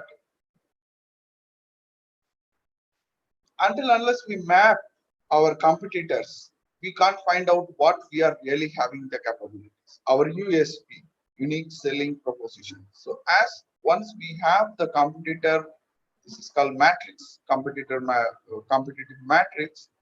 So once this is not this much complex. This was only started with this our company in one side and competitors in parallel, then the parameters. Initially, we get few parameters only. But when we are keep on looking at the sheet and keep on filling the points, then this grows. As Professor said, an organized idea spawns further ideas. So we started, it never came in a single day or single setup. I'll be honest to all of you, this took long time. This took maybe a month to work out everything. Because We are coming from academic background. We don't know anything about business. We don't know anything about this business aspect of entrepreneurship. This with the progress, with the time, it evolves. When we start working, when we apply the tools, then only the power it unleashes. Until unless it becomes only theory. And in by doing this, then we got an opportunity. I will tell you that story too. And we have applied for a grant, government grant, BIRAC's biotechnology ignition grant. So in that grant, again, we ended up in a reviewer comment that okay, it's positive, everything is fine, but the question is here that you have a concern will be raised by the reviewer, stating that okay, good. Of course, there was comments that rejected. More than that, the most majority is the proposal to be can be sanctioned, but there to be technology standardization and costing. The both should be convinced. Until unless this is get convinced, then the funding is not going to happen. So ultimately, we have only 7 minutes. I will tell you that the entrepreneurs will be given only the chance of 7 minutes. We have to close it by 8 minutes. Otherwise, we will be made to close, force closing. So we cannot tell everything, each and every point, paragraphs, bullet points, line by line table, nothing will work. So such situation we will be standing. We are very lucky that Professor have taught us mind mapping and we were there with ECTA Innovation Center. We have been groomed. We are prepared for this. So what we have done, as Professor shown in this presentation, this is the one single mind map. This is nothing but this is known as Ishikawa diagram or fishbone diagram, but it's ultimately it's a type of mind mapping. So what the question is that if the expert panel convinced by the costing and technology standardization. See, as we all know, those who are in technology standardization is not a simple task. It runs over several parameters, several uh, uh, experimental design, and several tuning, fine tuning. Everything cannot be said in bullet points. If you put in bullet points, it's not going to work. The only possible way of answering that question of technology standardization, that also a value proposition. This proposes our value. So to be an emphasis to be given on roughly done, then later that as Professor said, first you write in handwritten way, use color pens and everything, then you just make it in presentable form. This is a presentable form we have done. We have seen that it's look like a major branch. What is the target? The major branch, and it is having a several branches. The major one is called branches or nodes, and thereafter you will have further branching of this. So these all factors are going to influence the technology that we are going to develop. So this cannot be said in a tabular form or bullet form. It's not going to be efficient. The Ishikawa diagram in a single shot, it explains everything. It speaks about the material process, hardware, what programs we are going to use, what algorithm we are going to develop, CNN or ANN, artificial neural networks or classification, all these things, everything in a single snapshot we have to give. Then because you have to remember that the time limit is only 7 minutes, whatever it may be, whatever the stage, we may be in middle or out, they don't mind that it will be closed, force closed, because the applicants and it's very competitive process. So it's another application of mind mapping. As first as a company, as I have just told that this first thing, then you have to give the this competitive matrix also a type of mind mapping. Then a situation like this, you have to explain in a single slide, in a single snapshot way, again mind mapping. And this business model, as in the Professor Samasdar said, that if you want to convince someone for funding your project, funding your idea, that idea to be, they want to know everything, everything. So we have to mention everything in a single snapshot. It's only possible by using the business. This is called business banner or business model. You have to have everything. What's the process you are going to do? What are the customization or the product portfolio, and what's your customer profile, B2G or B2B customers, and what is your cost structure, everything everything to be given in a single slide. That's what the tool is very important. This is also a type of mind map. And further down, it's suppose this is again a mind map, but it's called 3 to 5 year road map. What you think in your mind, where you will be after 5 years. You are today in this situation, okay? And by 2 years, what you will be, your company will be doing, and what you will be doing after 5 years. They want to know that the money should not go into drain. They want to know that for whatever the investment done, where it will reach after 5 years. So you have to put all these things cannot be done in a single way. When the thoughts are organized, an organized thought, organized idea will spawn further ideas. These all things, no examples are said. We cannot refer in the internet. This we have to do it by ourselves. So so this is all mind map, and everything started with in 2019 February. I remember I met sir. I still remember the date. It is on 24th February evening. Professor Samazdar was very busy in a meeting, and just we got only still sir give us 20-30 minutes, and 30 minutes we got some 3-4 tasks. All you have seen, the mind mapping, the competitive matrix, all these diagrams. So that only took us to a different level with the mentorship of professor. We could able to achieve a 50 lakh grant from BIRAC, BAG, Biotechnology grant in 16th version, 16th round, and most importantly, Dr. Rohini Datta madam, who was also a speaker today morning session, was there, and we are not the only entrepreneurs, and there are 25 entrepreneurs were there, and we got only few minutes to talk to madam or interact with. So how in 2 minutes what we will tell? Hello madam, my name is this. That's it. We can't speak more until unless we have a mind map in our hand. Just open the chart paper. Sir told me one day before, just come with the mind map.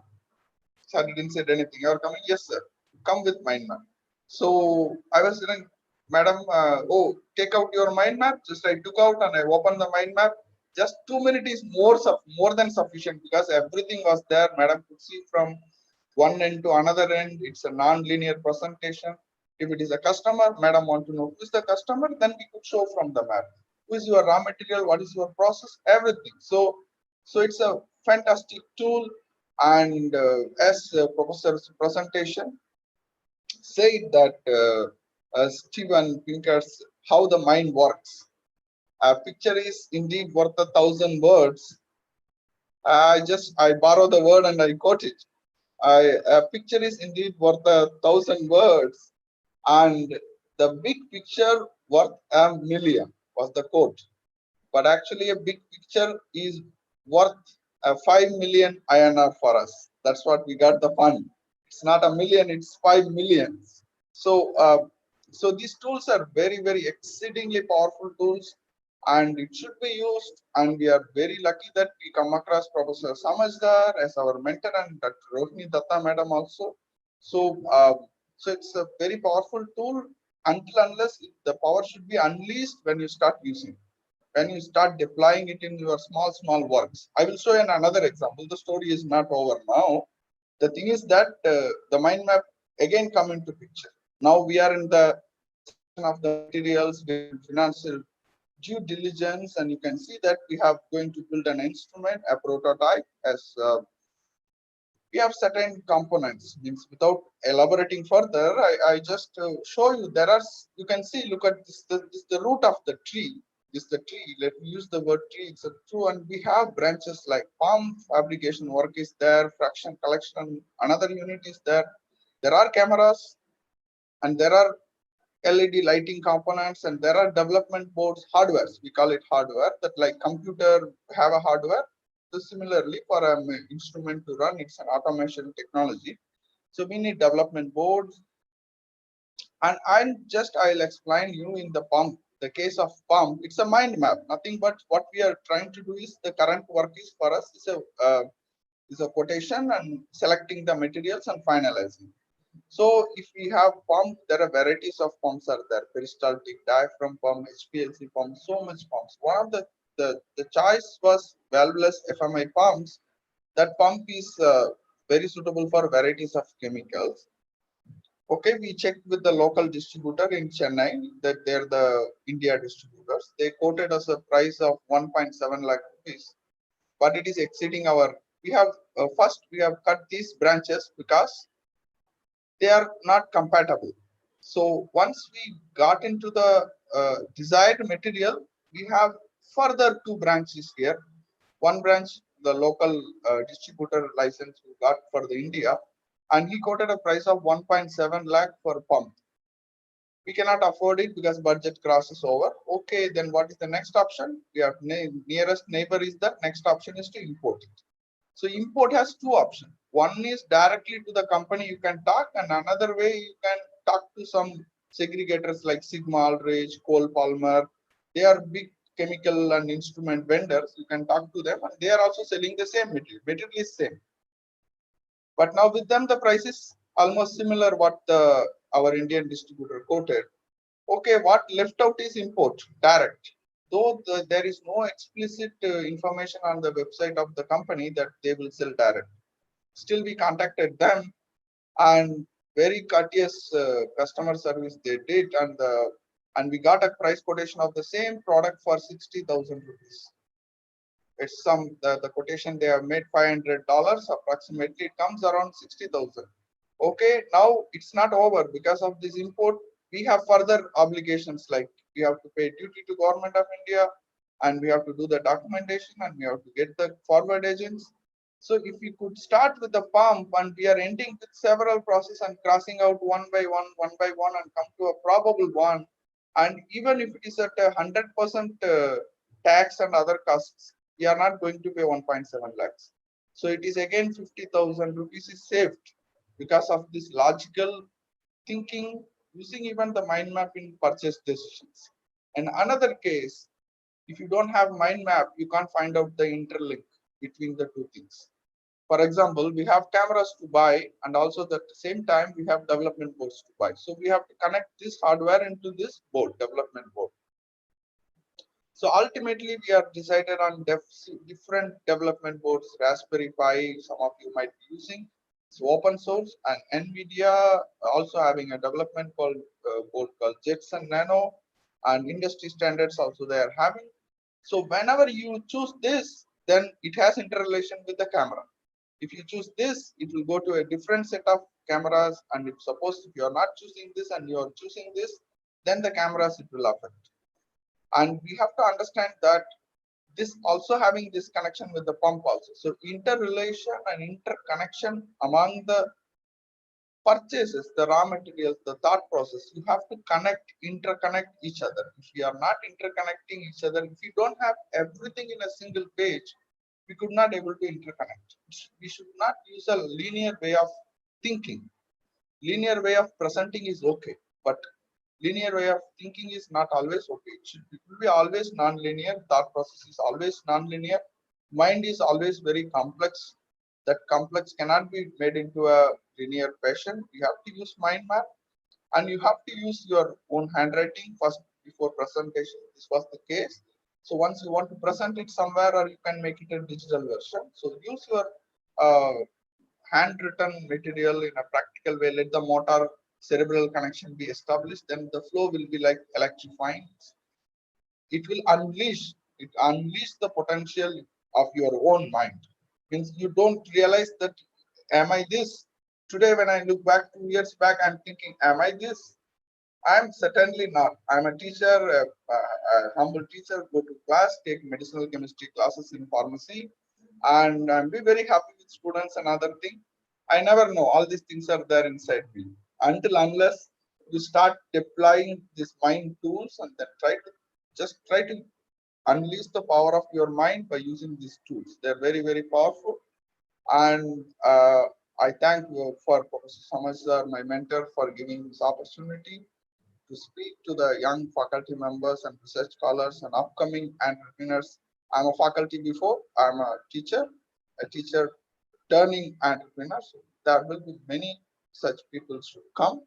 You just try to use all these mind tools in your disposal. It will unleash the power of your mind, and just I quote Alfred Nobel before concluding it that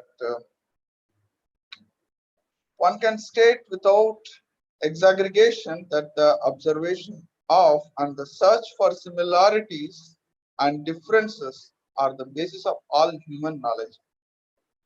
If we have to search for similarities and differences, we have to use mind tools. They are established.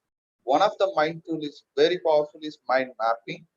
So this, you have to find similarities and differences. Either it may be an academic pursuit, whether we could find a difference in things between a process or between two instruments or between two chemical reactions or between two behavioral aspects. So in order to find and search and find the similarities and differences, you have to use mind map. That's a non-linear way of thinking. It's very powerful tool. Once you find that we are just a big picture, mind map is worth of 5 million INR. Similarly, you will find out your own potential come out of your mind. I wish all of them should start applying from today. When they go back from the session, they should take a big paper or chart paper and they should try to do something. It may be an academic, it may be your business thought process or anything. It should be used and practiced. And thank you, sir, for this wonderful opportunity and mentoring our company as usual. Thank you, sir. Thank you, Dr. Kumaraswamy. Now the session is open for discussion and interaction. I can see a couple of questions. There is one from Debashis Datta. It is about risk analysis derived from Johari window. I wouldn't say it is derived from Johari window, but it is similar. What happens, there are different dimensions. So those different dimensions are plotted in different dimensions of the page. So here risk is not certain. So one of the very basic fundamental dimension about risk is how likely it is. So that is one aspect. Is this very probable or it is not really going to happen? Let's say for me, having some high cholesterol is probable. However, drowning in Atlantic Ocean, well, it is possible, but it's not that probable. So that is one dimension. And the other aspect is the impact, what's going to happen. So that's, for example, yes, if I develop high cholesterol, which has high probability, but its impact is not that significant. I might take some medicine, ask Dr. Dhanwal Kumaraswamy to suggest something, or maybe an actual clinician who would prescribe, and the cholesterol will come under control. Although it is highly probable, the impact is not going to be much. However, if I happen to fall somehow or other in the middle of the Pacific Ocean, though probability is very, very unlikely, but the impact is going to be almost near certain disappearance. So those are the two things, the major dimensions, and you plot it and you decide which quadrant. So this is a very established technique. For example, urgent and importance. For example, those who are from material science, a material, you would like it to be strong, at the same time light. Typically materials which are stronger, naturally materials, which are heavier are stronger. So you need synthetic materials like Kevlar, which are stronger at the same time, lighter. So yes, it is one approach, but it is not derived from Johari window. They belong to the same class. So that is one, and there is another from Abhimanyu Bandopadhyay. If you are present, I would like to hear the question from you. Okay, you are writing if the walls represent limitations, etc. So if Mr. Abhimanyu Bandopadhyay is there, can we Yes, sir. unmute if you would like to elaborate the question a little bit, please? Yes, it's basically a query regarding the thinking inside the box model. Yes. So basically, since we are I'm checking whether I'm perceiving it correctly. So if we consider the walls of the box as limitations, and if we work on those limitations, and Hold on. This yes, is, I would like to call it delimitation, because that is the boundary. Okay, limitation means something is holding you back. okay, sir. And delimitation means it is the scope. For example, a room is a room. It always have boundaries. It is finite. Okay, But sir. the room, it would become a limitation if it is a 2 foot by 2 feet room. Okay, sir. That would be really cramped. So not limitation is not the right word. It is called delimiting, DELM. That basically means the scope. So you Delimitation. have, yes, delimitation. It is delimited. That means it is delineated. This is the scope. This is my grazing ground. So all of us live in a finite world. Yes, sir. Okay, so that's that's the sandbox model. I mean, if you want to call it, that is C.K. Prahlad's terminology. That where we are going to, for example, you are going to innovate something. So there is certain boundaries within which we are going to innovate. So Dr. Dhanawal Goswami, he is thinking in not in space science, but somewhere in pharmaceuticals. So that is the delimitation. Think in use the word delimitation. Yes, now proceed. So, and when we are working on solving any kind of delimitations, then are we expanding the box and giving rise to new challenges once we have overcome those delimitations? First thing is what problems do is they overwhelm us. We are confused. Yes. Yes. Okay, so there is those of us who are from mathematics or from science or whatever. The first thing is to be able to formulate. A Yes. formulated problem is almost half solved. And if you like philosophy, Yes, sir. quoting Plato, a job begun is half done. So the first thing is to formulate the problem, that know where we are stuck. Such as in the specific example that, okay, these for technical reasons, certain pumps were not going to work. And then a pump was going to work for the technical reason, but for financial reason, that was not going to work.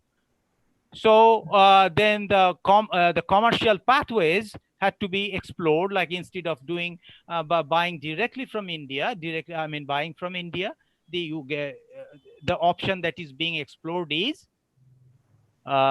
directly importing. So now gradually the walls are getting moved.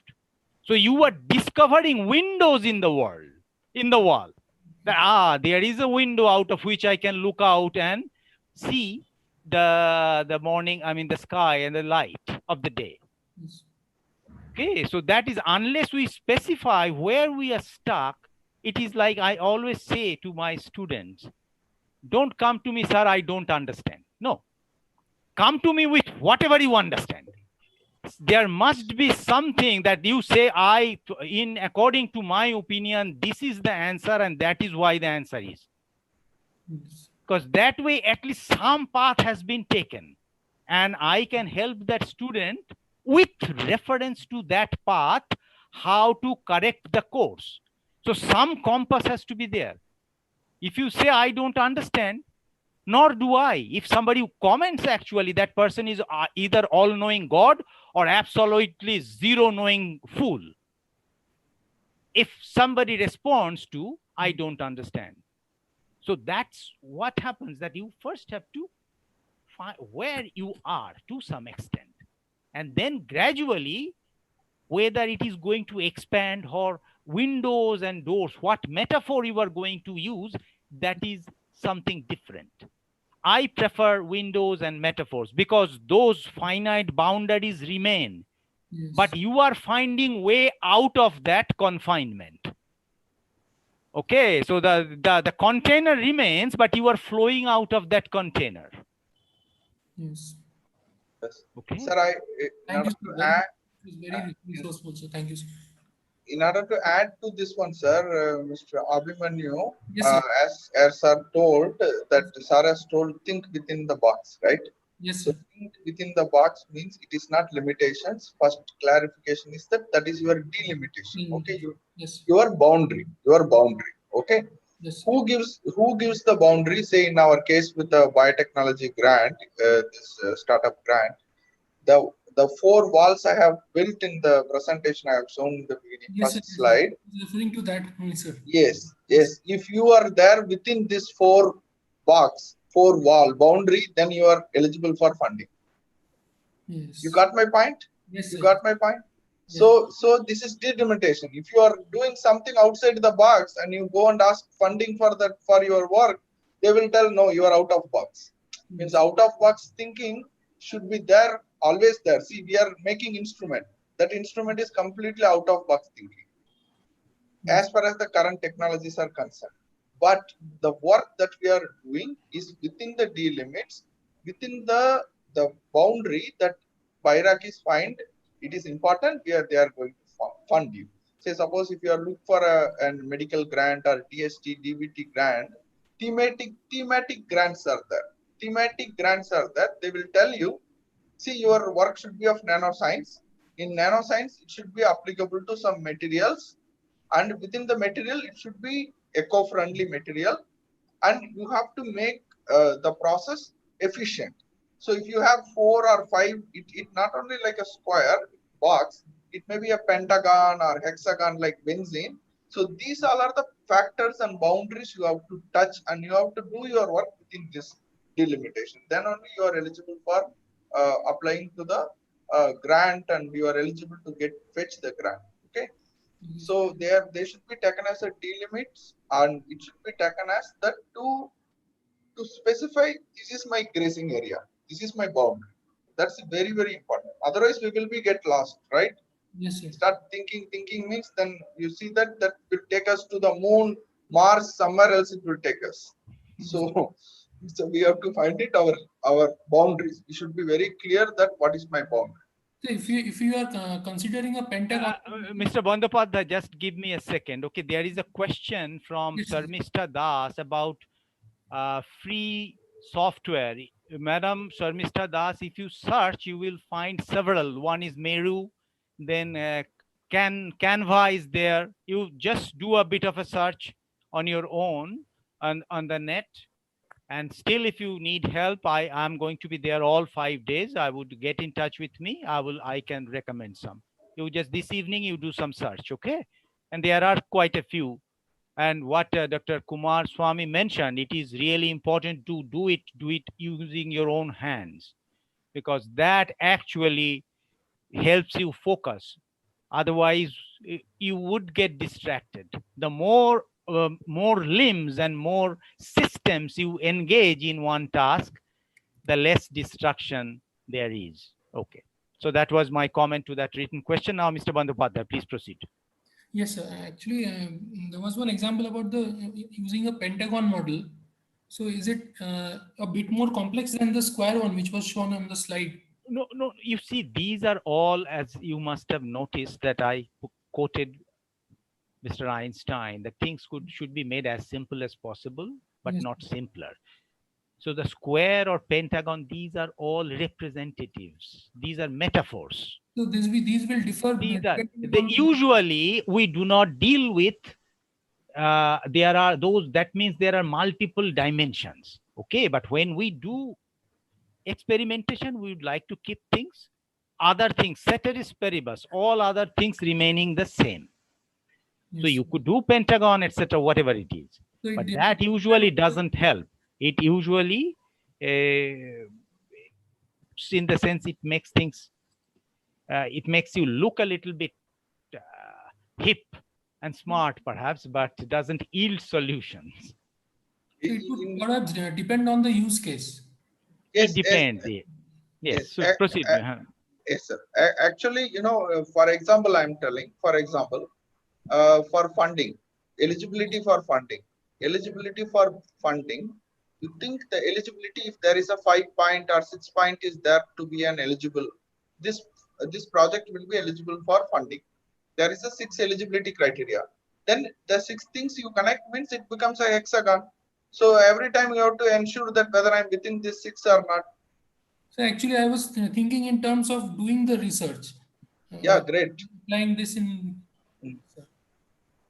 Yes, you have to apply. First thing you have to apply is mind map. Whatever you think, you take as much as big paper possible. Chart paper is easy to buy. You can get it 4 rupees or 5 rupees.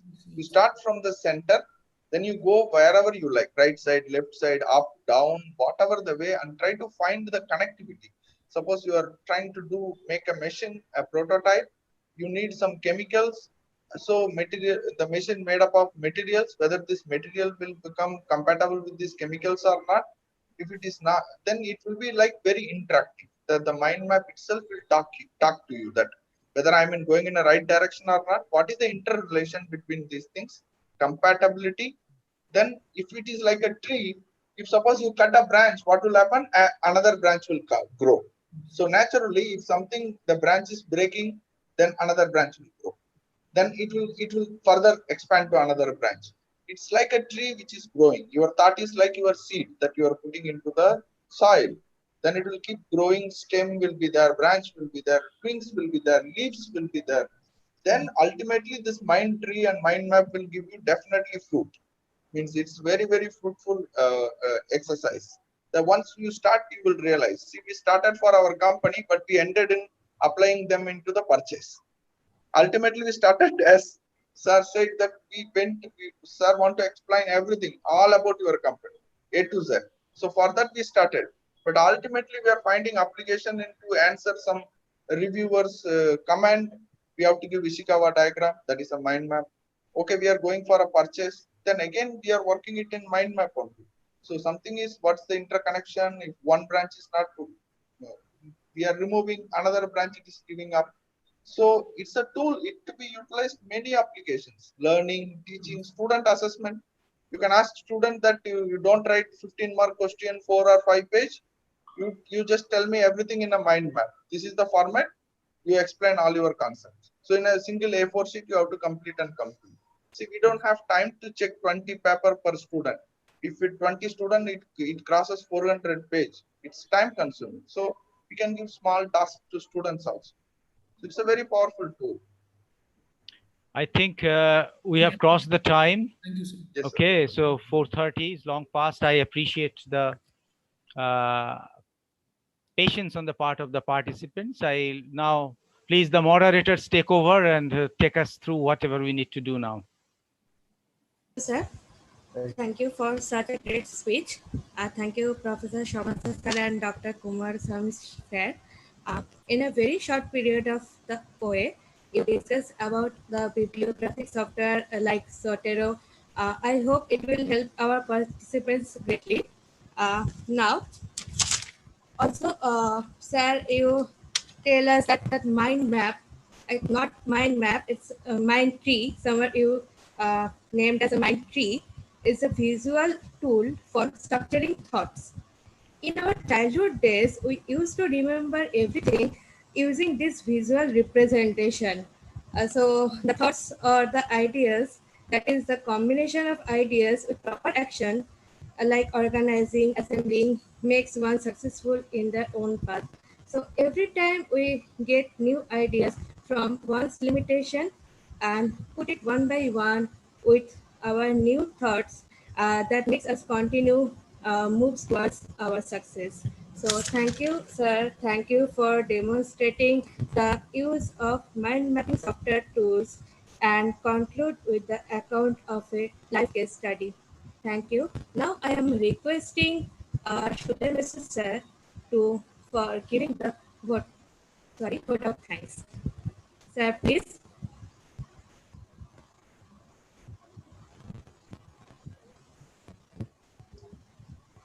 Hello. Hello. Am I audible? Yes, Shushant sir, you're audible. Yes. Okay, sure. Before I give the vote of thanks, I must mention that perhaps we have reached the expectation of the audience on the day one, if I'm not so wrong. Now, for this successful session 2, I would like to give my heartful thanks to all the participants who, for these long hours of maybe two hours and 30 minutes, to listen to our respected resource person very patiently. So a big thanks to all of the participants in the FDP. Now my sincerest thanks to our Honorable Vice Chancellor Sir to encourage us to conducting such sessions and FDPs. My heartful thanks to Professor Dr. Shukendra Samadar Sir, the chairman of the FDP and the speaker for this session. And I would like to convey my heartiest thanks to all the organizing members of the FDP committee. So with that, I would like to conclude the session. Thank you. Thank you all. Thank you. Thank you. Thank you. It was good. Thank Thank you, you, sir. Dr. Kumaraswamy. As for my email, I have put it there. Okay. So feel free to mail and